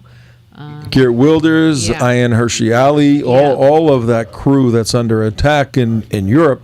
Yeah. But right now, we're trying to pull up a piece of video about Ahmed Badir, who is a Muslim Brotherhood operative in Tampa, Florida, sat on the Human Rights Commission, as most of these people do, left CARE when the FBI gave him a heads up in 2009, formed a bogus front group called United Voices, and holds Muslim Day every year in Tallahassee, Florida, trying to advance Trying to Islam. intimidate the lawmakers. Yep.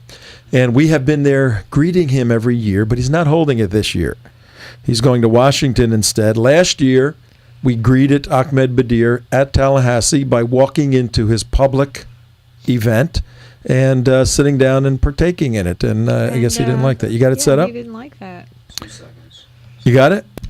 2 seconds. Oh, 2 seconds. Okay, in 2 seconds, we're going to show you this. Then we're going to take a call. We got Jesse on the line. We'll get to Jesse in a second. But right now, it is important to see Ahmed Badir in action in Tallahassee, Florida, 1 year ago this month. It was the end of February, beginning of March. And the United West was there to confront him in his dawah, which is evangelism, Muslim evangelism, and say, guess what? You're more than welcome to come into the United States of America. You're not welcome to spread Sharia. You ain't doing it. And he was furious with us. And you're going to see him and hear him if you're watching on Tea Party Community or Trento Vision. Take a look at Ahmed Badir 1 year ago today, serious Muslim Brotherhood operative in Florida, in the United States, and friend of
Tallahassee, Florida.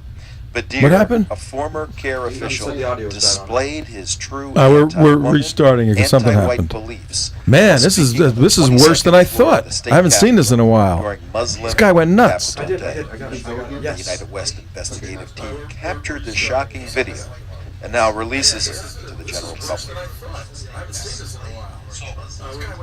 Somebody's. And those senators, those representatives learned a lesson. That if you're going to go after the Muslim community is going to go after you. And we're not going to stay quiet. We're not going to sit back. When you punch, we're going to punch you twice as hard. When you fight us, we're going to fight you twice, 3 times as hard, and we're not going to stop fighting politically until you're out of office, because we deserve better. And you saw all the people that are walking the hallways. Most of them are white, blonde, pretty, and with no substance. I'm telling you. So we don't want just pretty people walking around here. One thing that's missing in Tallahassee are minorities, not just Muslims. You hardly saw any black people in the hallways. You hardly saw any black people in office. You hardly saw any black people on staff. Most of the black people in this building are working in housekeeping in the cafeteria and maybe security. What does it say about what happens in Tallahassee? Hell, the Constitution was written by racist slave owners, so who cares? The Constitution was written by slave holders, and even some of our, I said racist slave holders. If you own a person, That's not distracting. If you own a person, I believe that is racist. So the Act for America hate group. Oh, the hate group. So the Southern Poverty Law Center has said is that Act for America is a hate group. Is that right? What's a hate group? Somebody who hates on others. Oh my goodness. Ahmed Badir, with his hate-filled agenda, has disqualified himself from having any influence with the Florida legislators that he Oh my gosh, there he is intensely shaking hands with a white guy. If Ahmed Badir has no interest in using Sharia law in Florida, then why is he against the law he believes prohibits Sharia law? And why does he consider it an attack on the Muslim community? Yeah, exactly. Wow, I haven't seen that little video in a while. It's been a while. And oh my gosh. that's worse. That's quite chilling. That's worse than I thought. Yeah, Yeah. well, we got, you know, Dumb I got an blondes, idea for stupid that. black people. I guess mean, he's just another moderate Muslim out to be a good We gotta American get citizen, right? We got to get the legislatures reintroduced to this video. Yeah. And hey, you know, White, guys, blonde, pretty, and this no is what substance. we send out. We send this out to everybody for Yeah. the Thursday meeting. Yeah. Right. We'll get this sent out. Yeah. Okay. All right. Okay. Here we go. Oh, it's so good to be able to fire these things from from 40,000 feet. Let's get to the next caller. Who do we have there? Okay. Up next, we have Jesse on the line. Hi, Jesse. You're with Tom, CJ, Mike, Mark, and all the good guys here. Jesse, are you there? Jesse. Isn't there a song, Jesse? Something like that? Hello, Mr. Trento. Can you hear me? Jesse. I know who this is. America Akbar. America Akbar. No, I hear it perfectly. How are you, Jesse? Perfect, yeah. Doing good. Doing all right, although a little upset. Yeah. Do I have any friends there that I might have met before in the audience? Well, in our audience, definitely. But you have, Mike. We're not using any last names, but Mike. He's in the studio. He was with us overseas. And Mark is here. I think you may have met Mark. Yeah, you did meet Mark. Yeah. I don't think you met CJ. And then in the audience, we got Jesse white, blonde, and pretty? No. No? He's pretty. He's a pretty guy, but not. He's white. Yes, but he's not blonde. Okay. Jesse. How is he on substance? Well, he's pretty good on substance. Does he have a personality? Jesse is a Jesse. Does he have money? I got a wild crew here, Jess. Jesse is a true American hero in many respects. Young guy. He's currently a sitting councilman for his town out in California. He has done extensive work in fighting Islamic Jihad. Oh, it's that Jesse? Yes. Oh, okay. He's done extensive work in fighting Islamic Jihad in the United States. Before he ran for office and won, he traveled to many countries around the world, Arabic countries and different countries, just on his own, exploring them. And then in 2009, Jesse put a trip together to go meet Geert Wilders and interview Geert Wilders and myself and three or four other people. And one other individual by the name of Lars Hedegaard as well. Yeah. We went to Europe and we met Lars. Jesse put that together and had a great time. You heard the news today, right, with Lars? I did, and it's very shocking, and I really, I mean, it's shocking to those that don't follow it closely, but to people who are following the jihad that's going on in the world, it doesn't come as too much of a surprise. They will intimidate and violently force individuals to try to force them to submit. But many of us are fighters, and they aren't realizing just what fighters we are, and that we will never submit. One thing that it goes to show, though, the fact that they're willing to so violently enforce their Sharia belief on others. Lars Hedegaard has spoken out against the teachings of Islam. Certainly, he played a part in helping to publish certain statements and different things that may have been against Sharia law, things you couldn't say under Sharia. And what it goes to show is the same thing that goes to show when they riot over a non-Muslim drawing a picture of their prophet. It shows that the fact that Sharia law says that you can't draw an image of a living person, and they're particularly sensitive about their prophet. It's Sharia law that says that you can't insult the prophet. It's not our laws. the fact that they're rioting, the fact that they would try to assassinate a patriot, a Westerner, that they would that they expect every single one of us to abide by Sharia law. And it's very important for the audience to listen to what Jesse's saying, because I introduced only part of his bona fides. He's under 30 years old. As I said, he's traveled to many countries. He's run for public office. He's won. And before that, he was involved with an organization, an academic organization, an activist organization, fighting the jihad. So he understands it on the ground. He's an elected official. But whereas, CJ, some people, like the president, actually shot a shotgun, because we have the pictures from Camp David and can prove that the president actually fired a shotgun. Yeah, we saw him bowling also. Unlike the president, Jesse has fired, you ready for this, audience? Our guest on the line. Yes. Few people on the face of the earth have done this, but Jesse has fired the gun of an M1A1 Abrams tank. Jesse's a tank commander and is the commander of a tank squadron of M1A1 tanks. He's in the reserves, and Jesse just got back from Afghanistan, where he was assigned as an intelligence officer there. Can you talk about any of your Afghanistan work, Jess? Yeah, absolutely. And I'm not afraid to use my last name. And you can check me out at joinjesse.com for those that are on the web.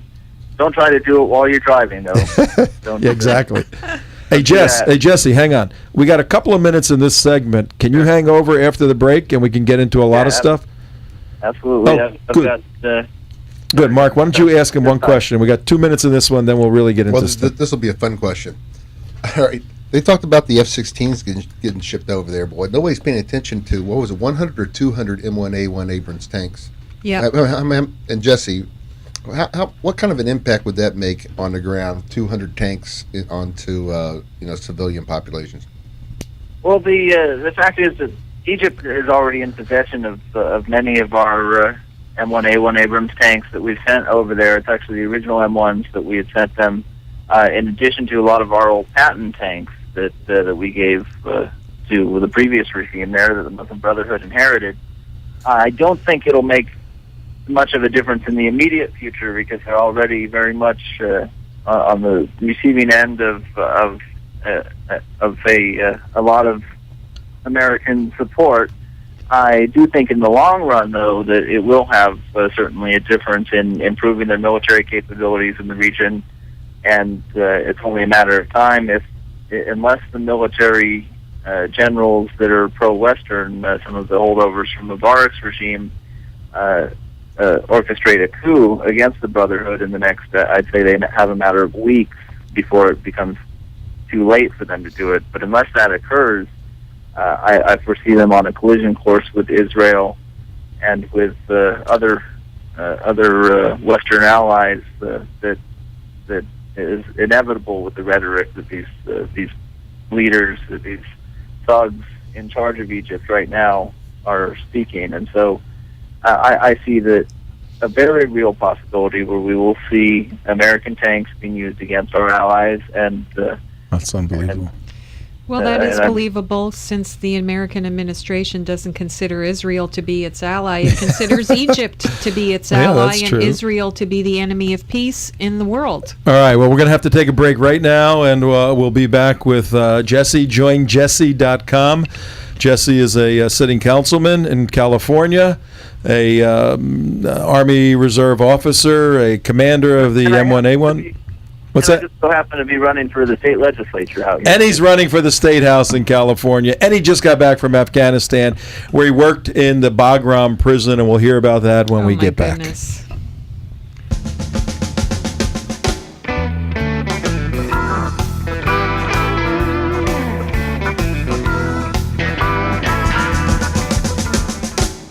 Thanks for tuning in to Trento Vision, where bad ideas get pulverized and the truth will set you free. Tom Trento can be reached at 561-319-5533 or tom@trentovision.tv. And tune in again weekdays from 3 to 6 p.m. on AM 1470 WNN. The opinions expressed on the preceding sponsored program were strictly those of its hosts, guests, and callers, and not necessarily those of this station, its staff, management, or sponsors.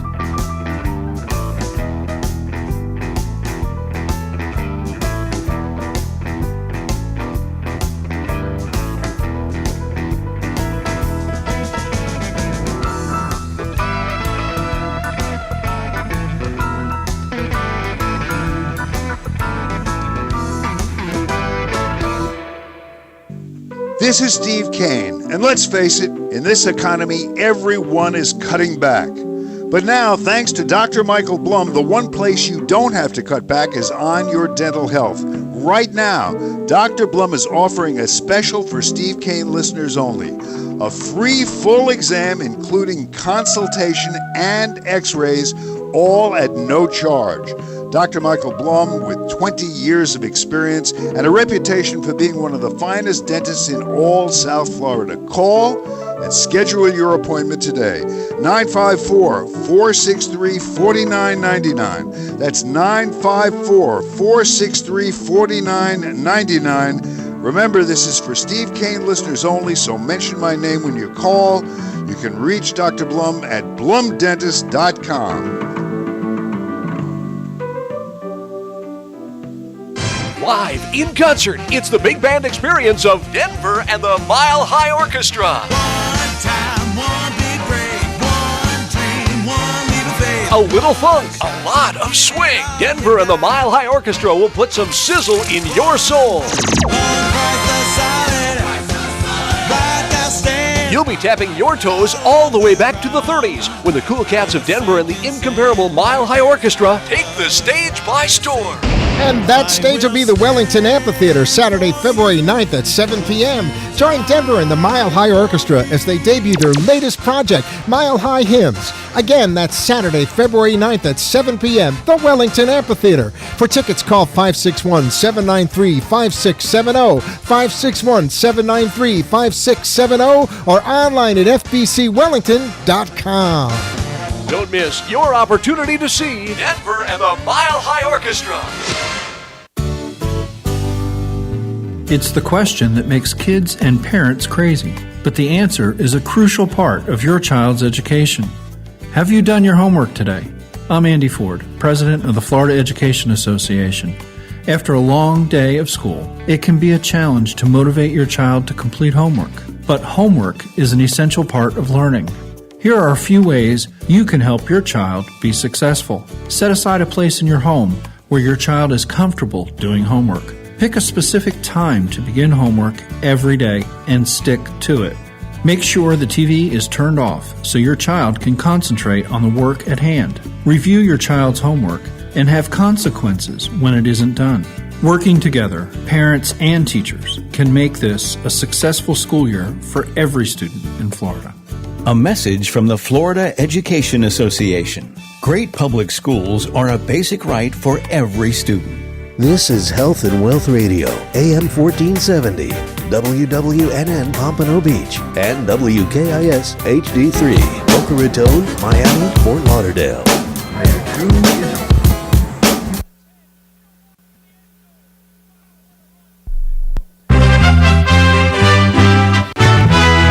IRN USA Radio News, I'm Hope Duggar.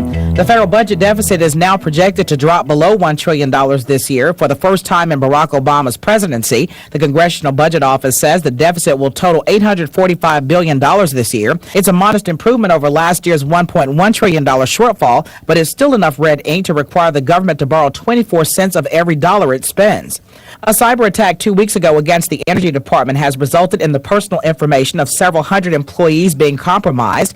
Our correspondent Jordan Hooker brings us more. According to the Washington Free Beacon, the attackers might have been seeking other sensitive information. The attack is under FBI investigation, and the Energy Department is notifying the employees whose information was compromised. Jordan Hooker, IRN USA News. This is IRN USA Radio News.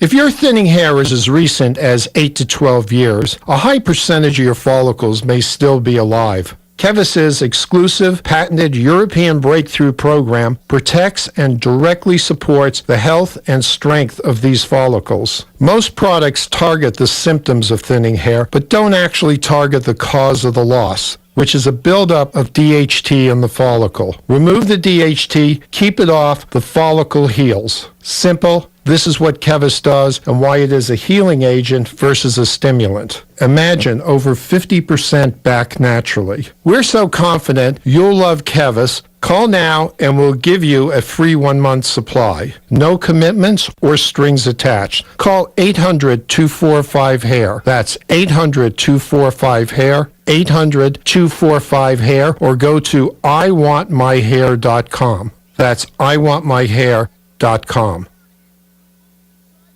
A top Republican lawmaker is urging his party to place more emphasis on education, health care, and other kitchen table issues as the GOP tries to recover from its November setbacks. House Majority Leader Eric Cantor said Republicans must show they have better solutions for families who struggle to pay their bills and who worry about their children's education and future. Cantor proposed few new initiatives in a Washington speech Tuesday, but he endorsed a pathway to citizenship for illegal immigrants who came to the United States as children. He said federal aid should be available for those moving to charter or private schools to escape poorly performing public schools. Cantor said the government should continue funding medical research. He said the debt remains an important but not exclusive GOP concern. President Obama plans to visit Israel in the spring, marking his first visit to the nation since becoming president. The White House says Obama spoke about the visit with Israeli Prime Minister Benjamin Netanyahu last week. That's when Obama congratulated Netanyahu on his success in Israel's recent election. For the latest news and analysis, log on to IRNUSAnews.com. At Granger, we understand running a facility means wearing a lot of hats. 1 minute you're replacing a condenser fan motor, the next you're swapping out fluorescent bulbs. That's why we offer over 900,000 products in 31 product categories, many ready right when you need them, from HVAC equipment to safety supplies. Whatever you need, even if it's a new hat. Yeah, we've got those too. To help keep your business running efficiently, call, click Granger.com, or stop by a branch today. Granger, for the ones who get it done. School officials in Alabama say they plan to have a party to celebrate the 6th birthday of the boy who was rescued yesterday after being held hostage for nearly a week in an underground bunker. The boy's birthday is tomorrow, but officials haven't set a date for the party. The celebration will also honor the memory of Charles Poland. He was a school bus driver who tried to protect the nearly 24 children who were on the bus when it was boarded last week by a gunman. Authorities say Jimmy Lee Dykes shot and killed the driver and abducted the 5-year-old boy.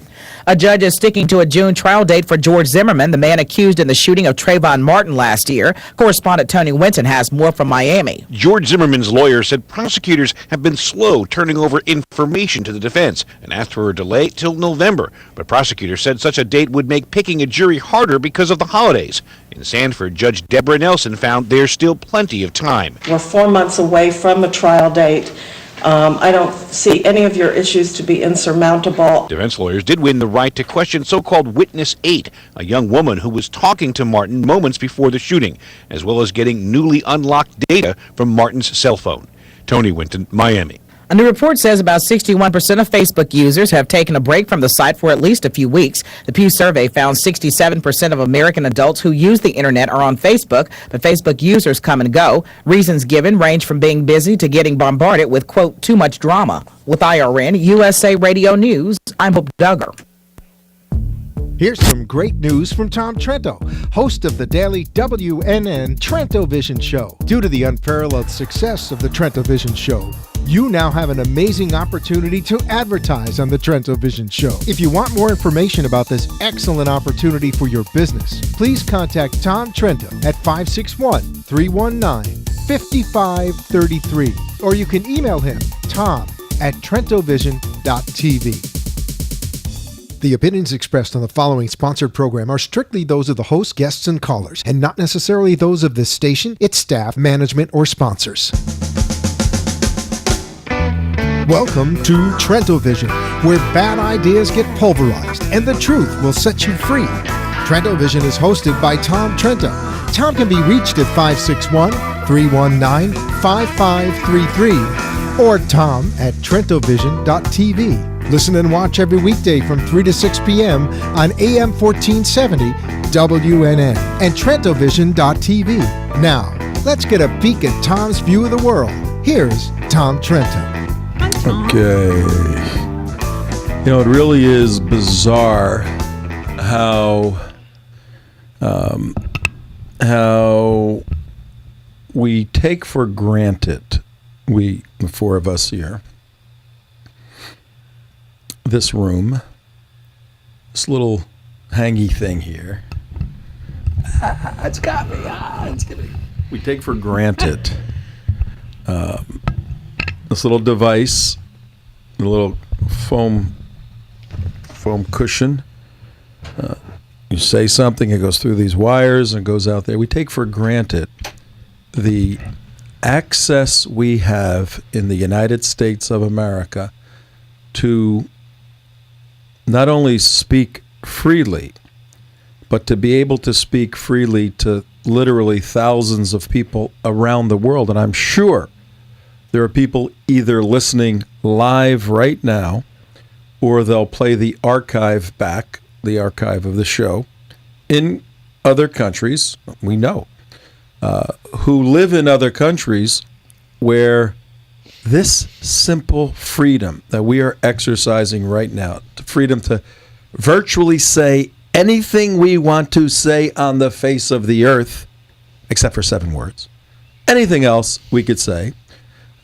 And we're serious critiques of President Obama. Go try to do that. Go try to critique the King of Saudi Arabia. Go in any Muslim country and try to critique those in a leadership position and see what happens to you. And we take for granted here in the United States the freedom, like it just eternally existed.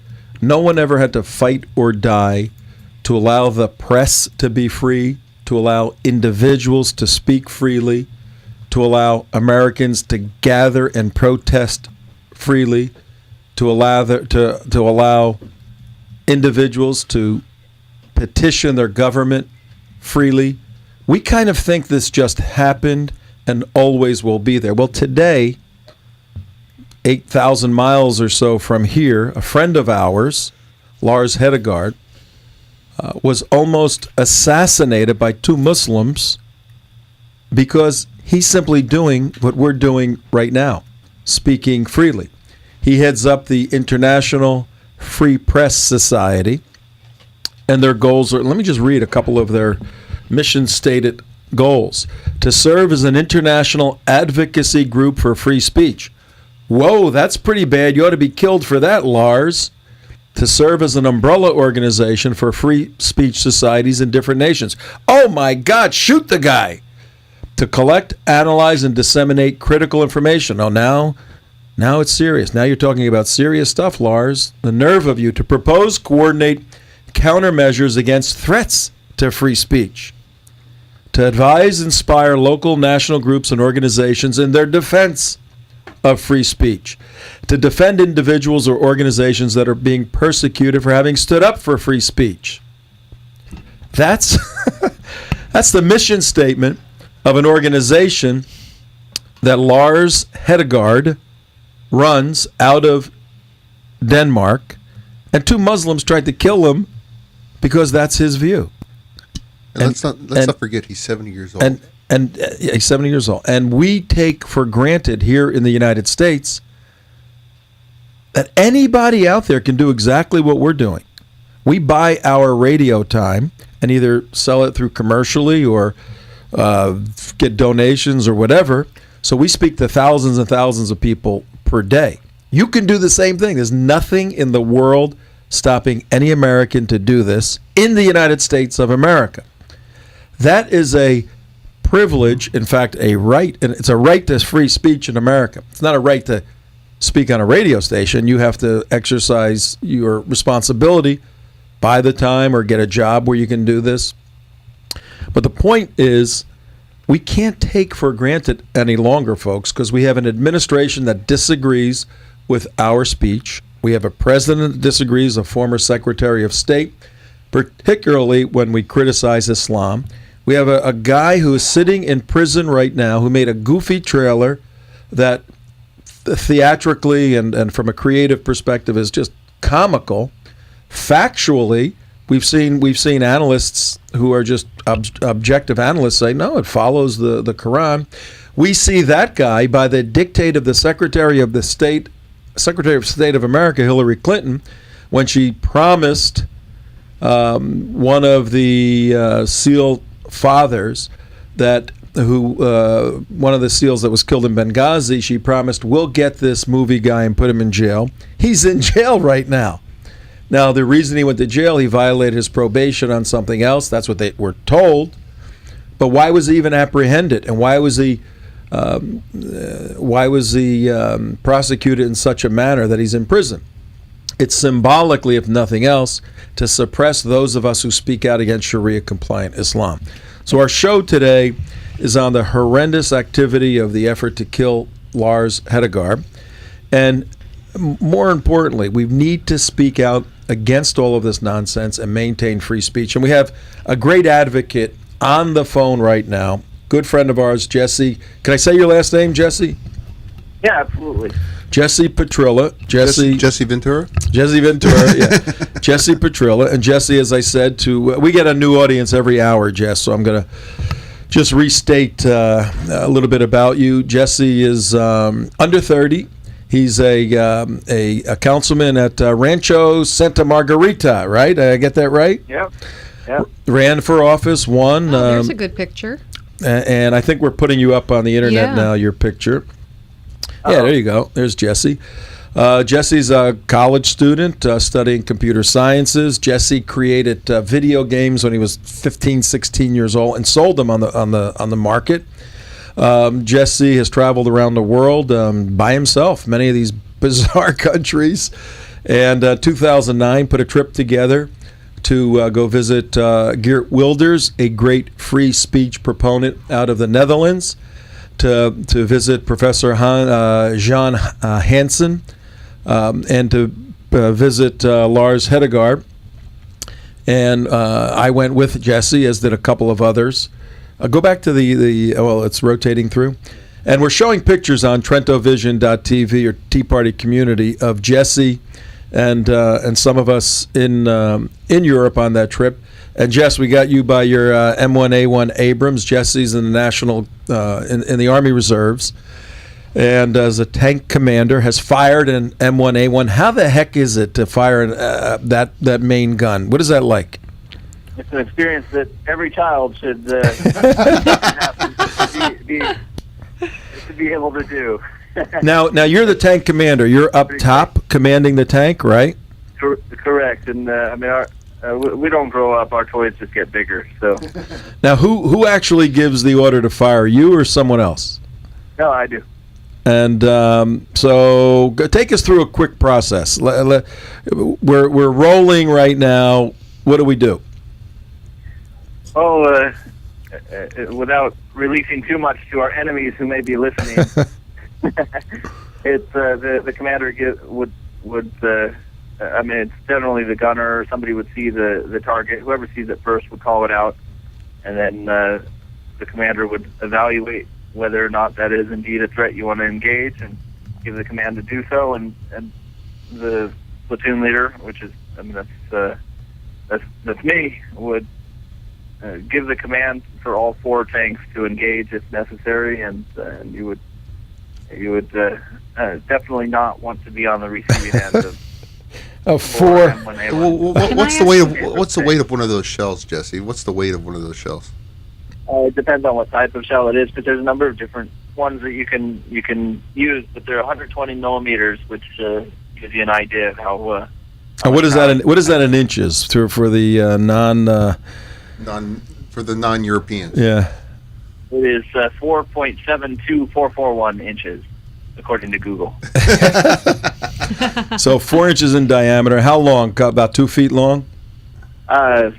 It again depends on which one. Type? You're looking at probably at least probably closer to 3.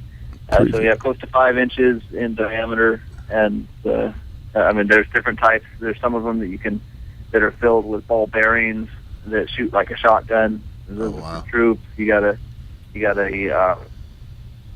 sabot tip for engaging tanks, and different high explosive ones for engaging light armored vehicles and buildings, and so a lot of cool options for our enemies to choose Let from. me see. How much damage do we want to inflict right now with 4 M1 tanks? That's amazing. Well, how many of these are we sending to Egypt, and why? Why do they need them? 200. Well, 200. I just They looked don't it they up. already have like the 5th largest He just looked something up. What did you look up, Jess? amount of tanks just in the looked up world the- or something? The number of tanks that we've sent to Egypt in the past. In 2007, here's a press release saying that it was 1,005 that their arsenal of just M1A1 Abrams alone. And so then it looks like, and this one is according to Wikipedia, so I don't know how accurate it is, but the M60s are 1,716 American M60s. So those old tankers that are out there that trained on the Vietnam era tanks, your tanks are likely sitting in Egypt right now with a new crew on it. So and then they have a bunch of Soviet tanks too, the T-62s, T-55s, old tanks. Yeah, they have like the 5th or 6th largest tank force in the world. It's pretty scary. I mean, they. And who are their they're a modern enemies? army. Who do they need tanks Mali. against? I think they're going to far do fight Mali. How far do these tanks travel? Well, the thing is, I mean, these tanks are. I mean, they travel as long as the supply line can reach you. So, but these are. I mean, they're very modern tanks that they're using. Very capable army. The Egyptian army is very capable. The thing is, right now the army is somewhat at odds with the government there, and so I think that's the only thing that's preventing Morsi from a complete takeover. I think Morsi is certainly the one that's in power. There's no doubt about it. But there are still many people who are secular generals and people who are still loyal to the Mubarak regime that are in the military. Now the problem with the Egyptian military is that they have always been very lousy with Muslim Brotherhood members. They're filled through all the ranks. There are many Muslim Brotherhood members that have reached some of the highest levels of the Egyptian military, and so there's a conflict, an internal conflict within the military as well. But the Egyptian military right now has an option. They have a window right now before Morsi and the Brotherhood completely solidifies their power. They have an opportunity to enact a coup and to, if they were able to take over in Egypt, I see that as Egypt's last option. Otherwise, it's going to become a theocracy, just like it'll be the Sunni version of the Shia theocracy we see in Iran. Sure. And so, I mean, you're talking brutal oppression of women. They already are brutally persecuting the Christians there, the Coptic Christians.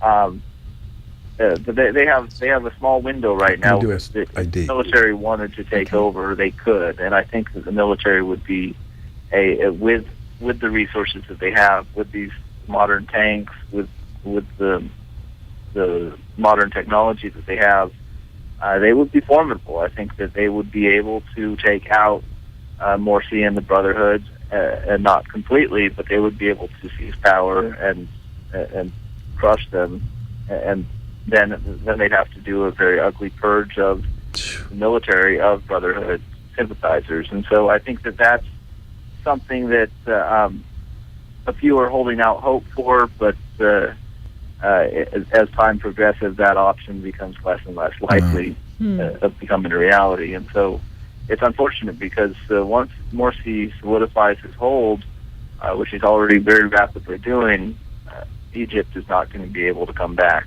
I don't see ever in our lifetime. No, I think you're right. And it's 20 minutes past 5 o'clock on TrentoVision.tv, WNN 1470. We have Lieutenant. You're a lieutenant, right, Jess? Yes, I am. Lieutenant. What? Oh, okay. Lieutenant Jesse Petrillo with us, calling in from California. He's a councilman at Rancho Santa Margarita, and he's running for state office. He is a college student. He's an under 30 guy. He's one of America's future hopes. He's also a tank commander, drives the M1A1. But most recently, he was sent to Afghanistan, to Bagram Base, that nasty, nasty prison there as an intelligence officer. The left calls it. They call it Guantanamo's evil twin. Guantanamo's evil twin. We want to talk to you about that. CJ has a question right now, but if you want to get in and talk to Lieutenant Jesse Petrillo, 888-565-1470. Give us in this capacity, I'm just speaking as Jesse Petrillo. There's no lieutenant, no rancher. You're just a citizen exercising your free speech. American. Amen. All right, CJ, what do you got for Jesse? Do women serve in these tanks? No. No. But they will, Jesse. And gay guys. We're putting gay guys and women in your tank. How do you think that would work?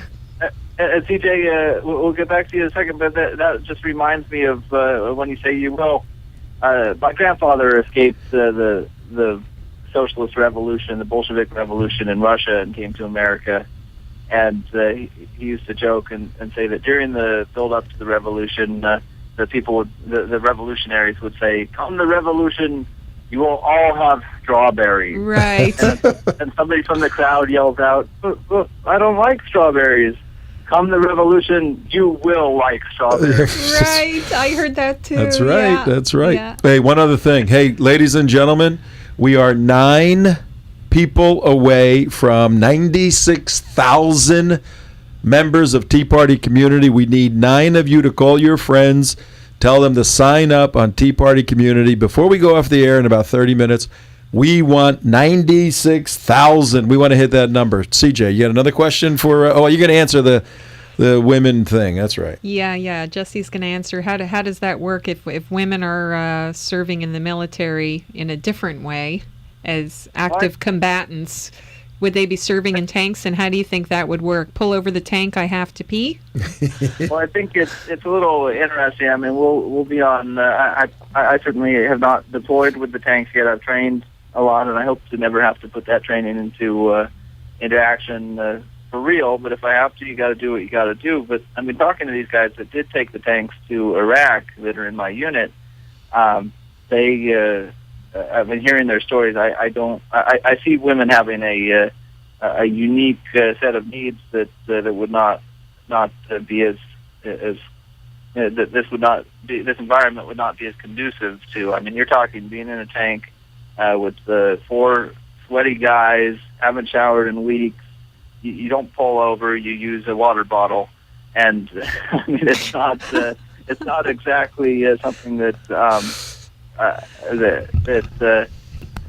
would be as easy for a woman. But I think, I mean, we have to remember that I mean, there's when we think about women in combat, the type of women that would be attracted to that would be a pretty tough breed. And so, I mean, time will tell. It's going to be interesting, but it's definitely a new military, and so I think.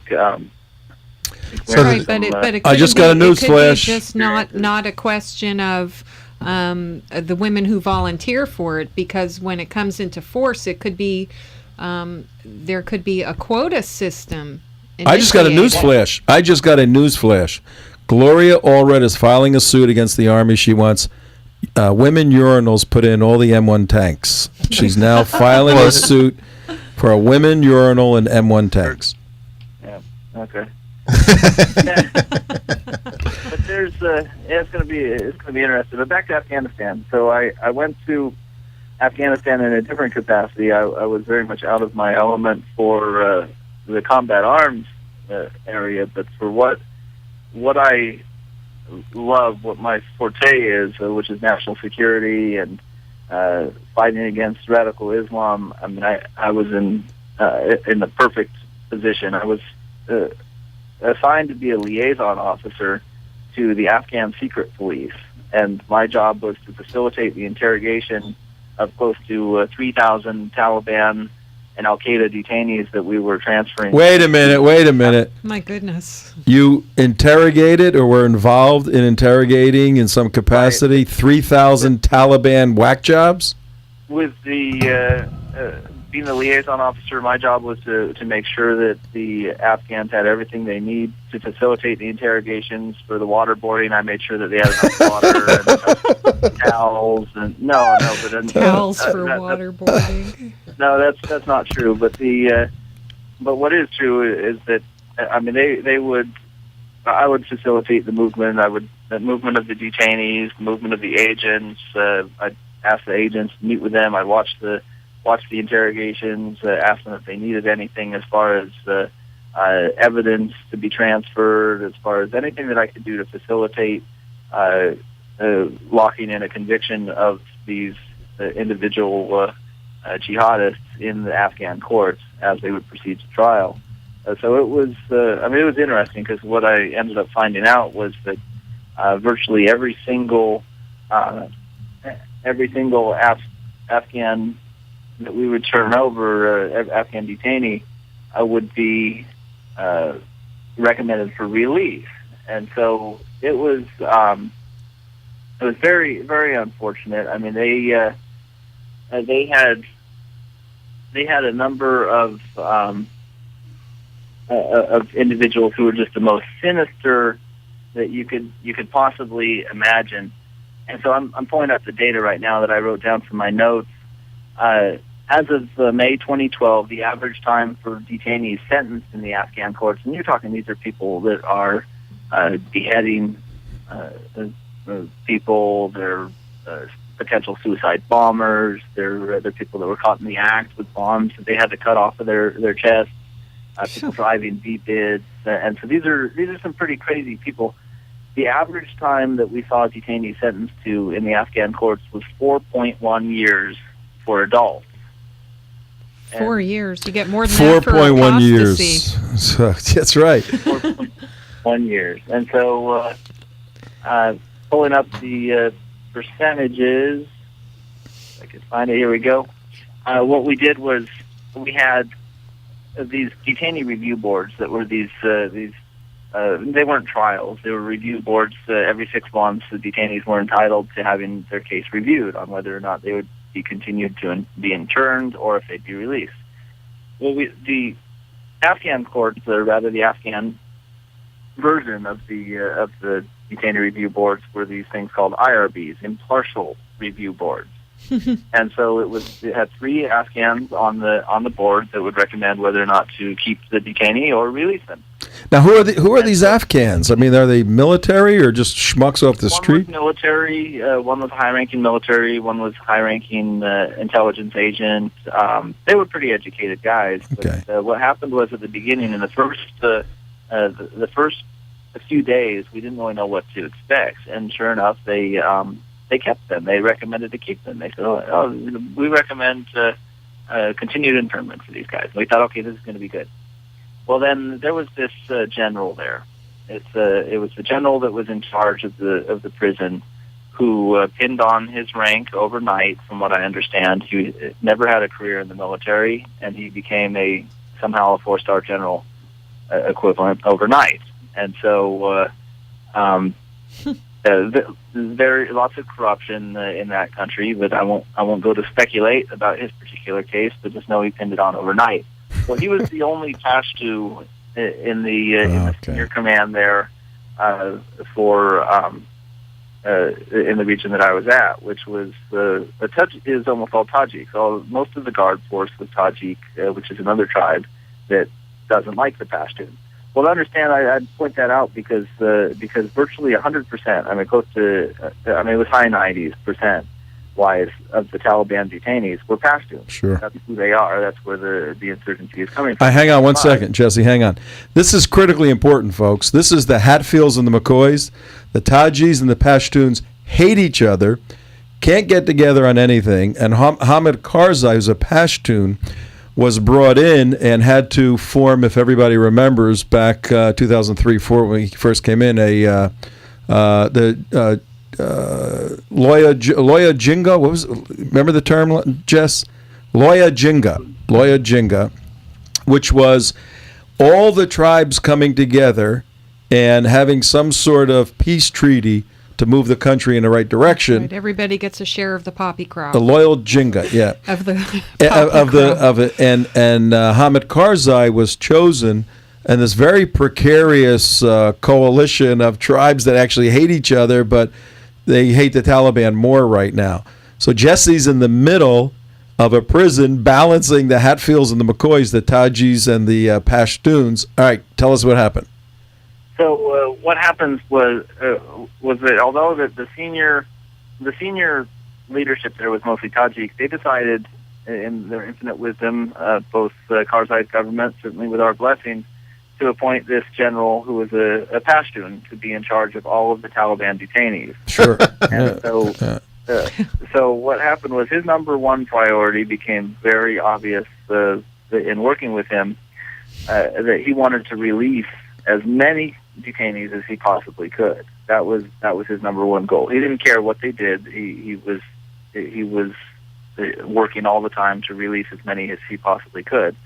And so what happened from a second hand, I heard that after that first or second impartial review board that they held for these detainees that were scheduled for review, after they had recommended to keep them, this general had a word with them, a very heated exchange that I heard from several individuals that witnessed it, demanding that they recommend more for release. Well, surprise, surprise, the next IRB, the next several IRBs, they recommended most of the vast majority of those detainees that went before them for release. I have the numbers here. Of the first 317 impartial review boards, 59% were recommendations for release.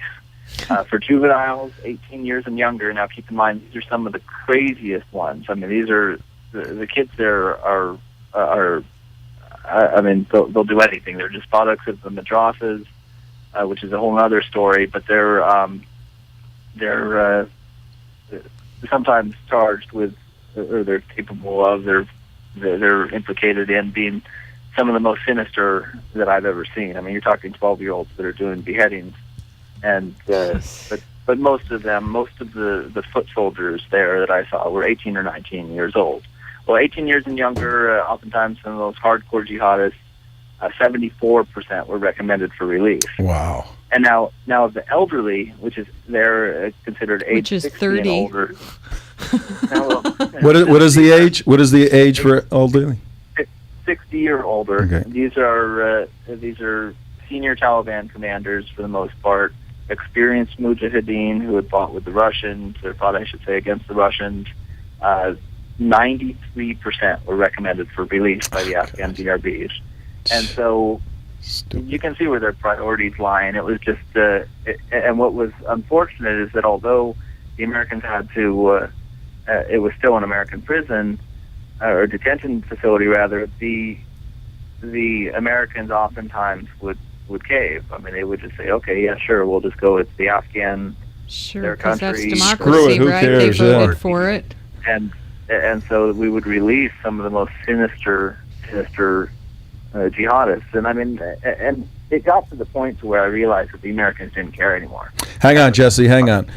It's 34 minutes past 5 o'clock, and if you're listening to this, Tea Party community or somebody on WNN 1470, this is Tom Trento, CJ is here, Mike, Mark, we have Jesse Petrillo, lieutenant in the Army, and he's speaking as a civilian right now. He's telling us about his experiences at Bagram Prison or Detention Center in Afghanistan, where he worked with the various boards that evaluated the jihadis and released them or not. If you're listening to this insanity, I mean, if you're not furious that we sent men and women over there to go fight and die to capture these people or kill them, who in their right mind wants to capture? You want to capture people for intelligence, wait a minute. right? We're not allowed to kill them, right? Because rules of engagement, you're not allowed to actually fire at the enemy. So if you capture them and you imprison them, you're not actually allowed to hold them in prison because the government that hosts them wants to let them go. So And we're there because... You can't send them to Guantanamo. Why are we there, Why? and who's president, and what is going on? How does this affect the morale of the guys on the tip of the spear, the guys going knocking down doors every day? It's tough. I mean, they don't. It really is a morale killer. I mean, there are some things. Let me give you a story which made me really realize that a lot of senior leadership is just over it. I mean, that's pretty much what I saw. We had one of the detainees, and I had a full access badge to the detention center, which was incredible. I mean, I was allowed to go into any cell, to talk to any Taliban, and really, I mean, I had unrestricted access to all of the detainees. Wow. So I could pull them out, put them in an interrogation room, interview room, as they would call them, and I would be able to talk to them and pick their brain. And I mean, I took full advantage of that. I mean, Which language do you speak? I just had a translator with me. Okay. Which is another story. Some of the translators were not at all reliable. Oh, really? Some of these detainees were actually very smart. A lot of them were very smart. There was one that I was talking to through the translator, and he interrupts me. You know, they're talking in Pashto, and he interrupts me. He interrupts the translator, and he says, "Stop." He says, "You're translating wrong." This is all in English. He says this. He says, "You're translating wrong. You need to translate correctly." And why don't you just talk to me in English then? Yeah. Yeah, it's like, wow, okay, so you're just carrying on, and I use perfect English, and so it made me wonder about the translator. Well, there was a translator there that I ran into, blatant Taliban supporter, blatant. I mean, not just me suspecting it. He told me I support the Taliban. That's a clue. It's a little clue, and I said, what? And he said the Taliban has legitimate concerns. They need to be included in the government. I know a lot of these people that I fought side by side with them against the Russians, and these are good people, and we need to understand them better. And Yeah, they're just misunderstood. This was an American citizen who held a top secret security clearance, and was one of our translators. Well, I took that up immediately. I went over to the colonel and I said, "Hey, sir, we got a pro-Taliban translator here. Here's his name. Here's his information." He said, "Yeah, I'm tracking it. I know. I'm very well aware of that. I pushed it up to the higher echelons, which above him is the general level, and the general officers above him did not want to touch it. And as far as I know, he's still very gainfully employed by the United States military." Wow, that's truly amazing. It's really scary, but that's it's par for the course. I wanted to mention a story that I talked to some of the Taliban. One of them, they said they wanted a witness at their hearing, which is they're entitled to. They're allowed to have a character witness at their detention hearing. So he said, "Okay, I want this guy," and he gave the name, and it turned out that it was actually his character witness was a high-ranking capture kill wanted Taliban commander. So, I mean, this is just the same. Mr. Hitler, meet Mr. Mussolini.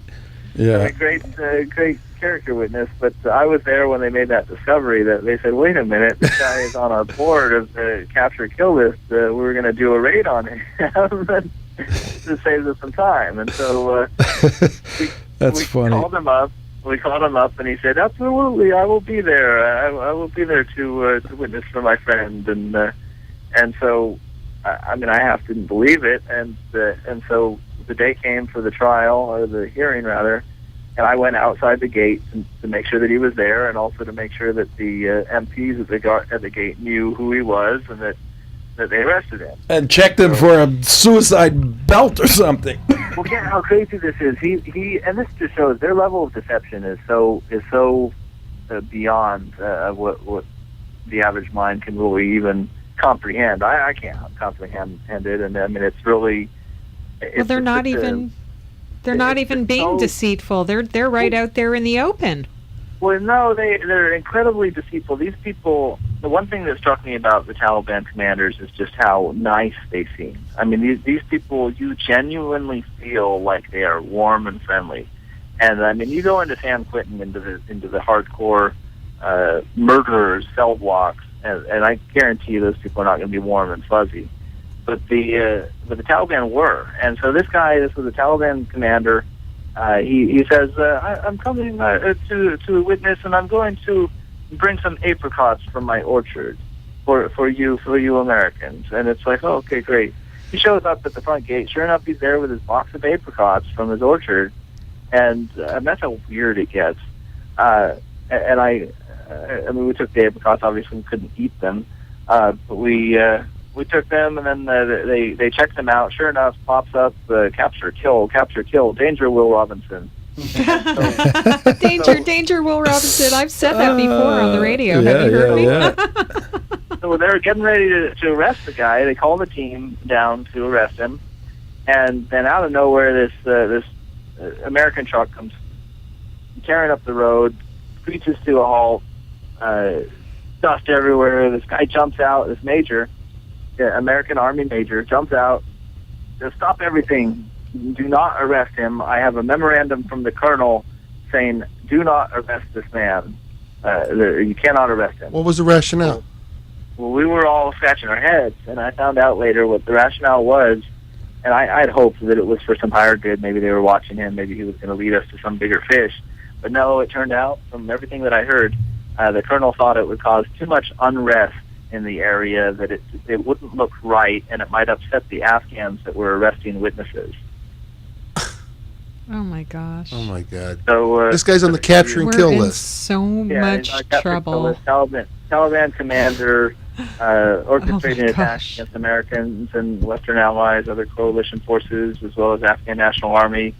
I mean, murdering people out there right now. And they ordered the Americans to feed him, to pay him, and to send him on his way. Well, I got a question for you, Jesse. If you're standing there and you were to suddenly pull out your 45 and put a bullet in his head just as he's getting ready to be released, I mean, couldn't you just say, "Hey, it did say capture or kill, so I guess we didn't want to release him"? He'd be court-martialed and he'd go to prison for the rest of his life. Yeah, Why? Why? I mean, that's because you're there to protect and defend the Constitution, and yet you have. Crazy.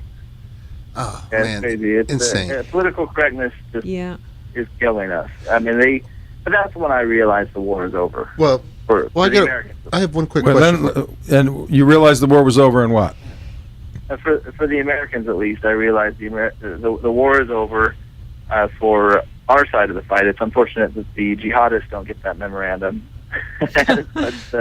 but we're over it, and it doesn't look like anyone. And I saw that similar experiences multiple times, that just Americans did not want to fight the battle, and so it was the higher echelons, the upper, or the lower. I mean, we want to fight, but the hires, they don't want any part of it. They want to rapidly draw down and get out of there and forget about it. And I think we should have drawn down a long time ago, but it's and I can understand why they don't want to drag us into any mess. But it's really, I mean, you see stuff like that and opportunities, and I mean, what I would like to know is what would that colonel that put out that order, what would he say to an American widow or a mother who lost a child, that we have the guy that killed him, but we let him go because we didn't want to cause unrest in his area. We didn't want to upset his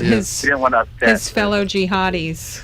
Well, knowing the military like I did, it probably just wasn't his decision. It was probably someone from even upper higher than him that actually made the call, and he just actually was carrying out the call too. Yeah, it's possible, and that's the thing. We don't see. We just see a slice of the pie that doesn't make sense. Mm-hmm. And I think, I mean, looking at the way that the Secretary of Defense was running things and the way things were going, it really, I mean, it was extreme circumstances that they would want any kind of conflict. They just wanted I mean, everything was tippy-toeing. They wanted to ride it They're, out. they're just running out the clock is all Yeah, they're doing. They're they're saying, just- hey, yeah. what we got to do to survive in this thing? Yeah. And that's what they're doing. Yeah, that's what they're And doing. Jesse, I got a quick question for you. Well, you go over there and you had one perspective of what it was like over there and actually about Muslims and their attitude. I mean, you came there with one generalized look. When you went over there and you came back, what big thing that you saw that said, "Oh my God, that's it," or "Oh my God, that's," what surprised you the most? Well, I think I thought that I understood these guys before, and I mean over there I learned far more about our enemies than I ever wanted to. I mean, what I really realized was, I mean, these people, I didn't quite understand just how. I mean, I knew that they were deceptive, but I didn't realize what level of deception that they would take it to. I mean, you're talking absurd levels, where they drink a glass of water. Did you just drink a glass of water? No, I did not have any water. I mean, that's the type of foolishness that it gets to. Right. One thing that they did when they would capture people, they would test they would test them for explosives residue, and so that was pretty commonly known, unclassified information that they test them for explosives residue. And then they'd ask them at the hearings, they'd say, okay, we tested you for explosives residue. Can you explain why you tested positive for explosives? Well, their most common, it was funny the first time I heard it, but after about 10 or 12 times you hear it, it's like, seriously? The most common response for the question of why did you test positive for explosives was, I did not test positive. and I mean, it just gets to, it's like, I mean, just completely. I did not test positive. And I mean, it was, but the problem is that what I saw in their deception, I mean, they have this warm, seeming, friendly attitude. I mean, all smiles. I mean, there was one guy that would just, I'd walk in the room and he'd just light up. He'd be like, oh, hello, salam alaikum, how are you? And just totally all smiles, long white beard like Santa Claus. And I mean, you seem like, oh, he's a nice old guy. And then you go look at his case, and he was actually the local Taliban beheader. He was the Oh, one my that, goodness. That a Taliban judge would pass an edict for somebody as a spy for the infidels, and he would carve their heads off. Head off with a. I mean, it's just, and he's all smiles, and I mean, seems very, very warm, like a nice old man. And I mean, these are evil people. Yeah, These are let really me ask you evil this, people. Jesse, Yeah, well, because you have this experience from overseas, but you also have experience here in the United States where we fight the cultural jihad, and we go into these areas and we're witnessing the taqiyya, and we're with these people who are looking to build bridges of peace. And it sounds like all these Muslim Brotherhood front groups in the United States are basically doing the same thing. They're all friendly with the handshakes and their demeanor and everything else. But really what they're advocating is jihad in order to impose Sharia law on the rest of us. Do you agree?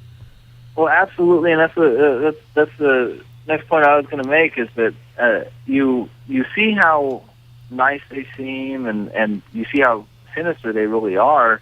And what the scariest thing that I really saw was the exact same attitudes that so many in Muslim American leadership, where you see groups like the Council on American Islamic Relations, a Muslim Public Affairs Council. You see these spokespeople come out and say different things. Oh, we condemn terrorism. Yes, we stand with you. And it's exactly the same deception. Yeah. And, I mean, especially when you argue with them, when you get in debates, when you see them on Fox News, and that's why we should never give them any kind of platform at all. I won't.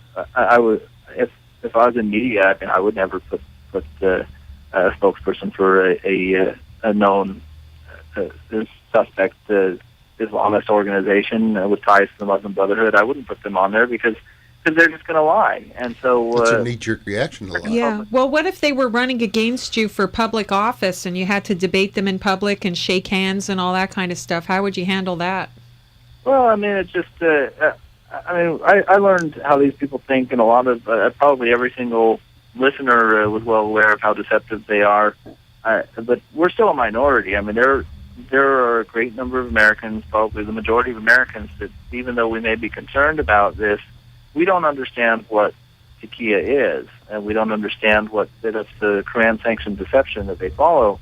And it's so deeply rooted in their, it's so hardwired into their psyche that, you see the exact same behavior here of so many Islamists. And so that's what was so truly scary, and that's what I think the people in Washington don't understand, and or a lot of them don't, and so they'll enter into agreements with them, even though that Islamists, if they're fundamentalists, they don't have to adhere to any agreement with unbelievers. I mean, it's they can deceive infidels wherever they could, and so that's something that people really need to understand. That these people are just, their mindset is completely and fundamentally different. It's not anything that we've ever dealt with before, and you can't apply logic to them. These are not the Japanese. These are not the Germans. This is not a logical. You cannot project your own values and worldview onto them as human beings.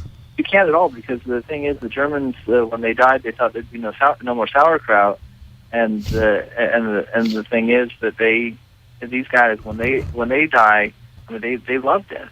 They don't care. They think that it's better, and so that's the element. When you take that element out of the debate, it completely changes things. I mean, they're nuts, and so that's the biggest thing. These people are different. They're just fundamentally, everything about them that you just cannot apply Western logic to them. So if I understand you correctly, their first inclination is not to tell the truth. I mean, it's almost instinctual to lie. Yeah. If it's the non-Muslims, absolutely, because in taqiyya, I mean, this is in the Quran, that it talks about how if you feel that you're threatened or your religion is threatened, you can lie about anything. And it says you can lie even to the point of hiding your religion, your true belief. And it's almost like game. It's almost like a game to them, how much they can pull over on you, isn't it? Isn't that like a scorecard for them? They don't really think about it. They just, I mean, they're incredibly deceptive. They're very suspicious. Very every little thing that you say is just they'll just completely lie, and that seems to be their, like you said, their first inclination. It's totally different. I mean, our culture, we're taught that lying is bad, lying is wrong, don't lie, and they don't have that when they're growing up. They don't have that when they're in the schools, when they're in the madrasas. All they're learning is Islamic education that's teaching them just the opposite.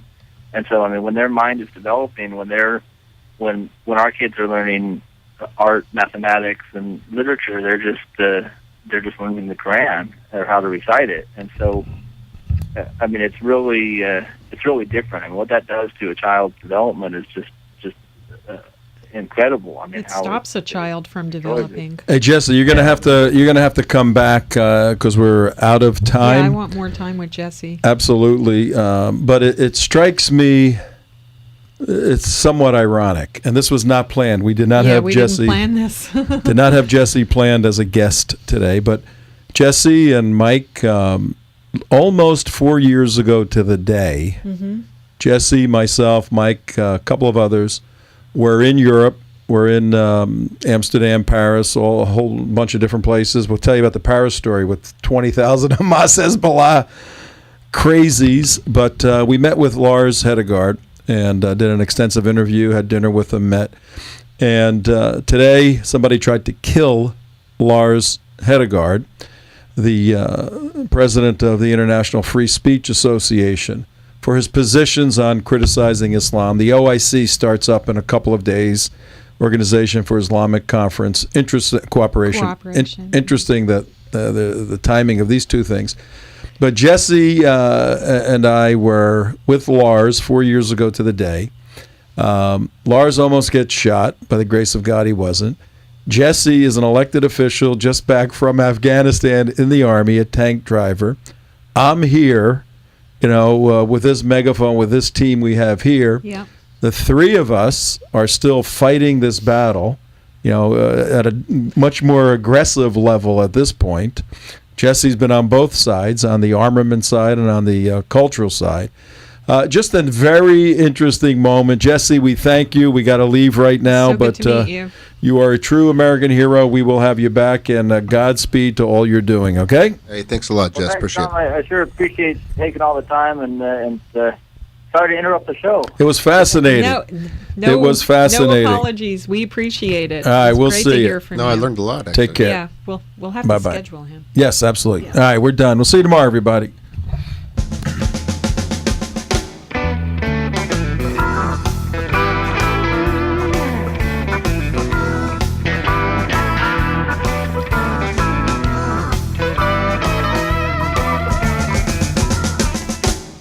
Thanks for tuning in to Trento Vision, where bad ideas get pulverized and the truth will set you free. Tom Trento can be reached at 561-319-5533 or tom@trentovision.tv. And tune in again weekdays from 3 to 6 p.m. on AM 1470 WNN. The opinions expressed on the preceding sponsored program were strictly those of its hosts, guests, and callers, and not necessarily those of this station, its staff, management, or sponsors.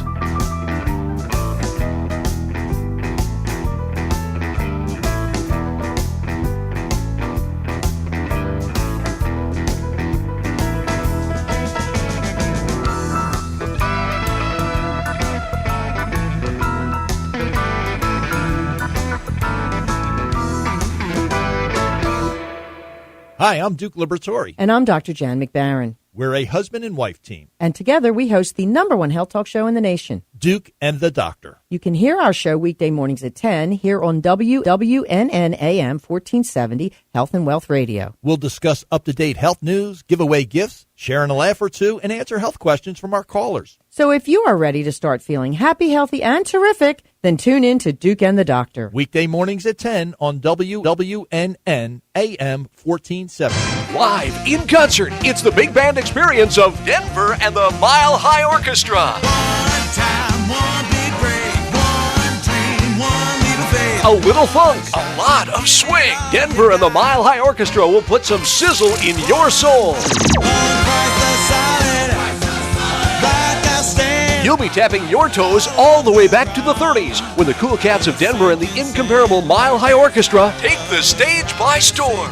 And that stage will be the Wellington Amphitheater, Saturday, February 9th at 7 p.m. Join Denver and the Mile High Orchestra as they debut their latest project, Mile High Hymns. Again, that's Saturday, February 9th at 7 p.m., the Wellington Amphitheater. For tickets, call 561-793-5670, 561-793-5670, or online at fbcwellington.com. Don't miss your opportunity to see Denver and the Mile High Orchestra. My name is Meera Batra. I have been in this country 32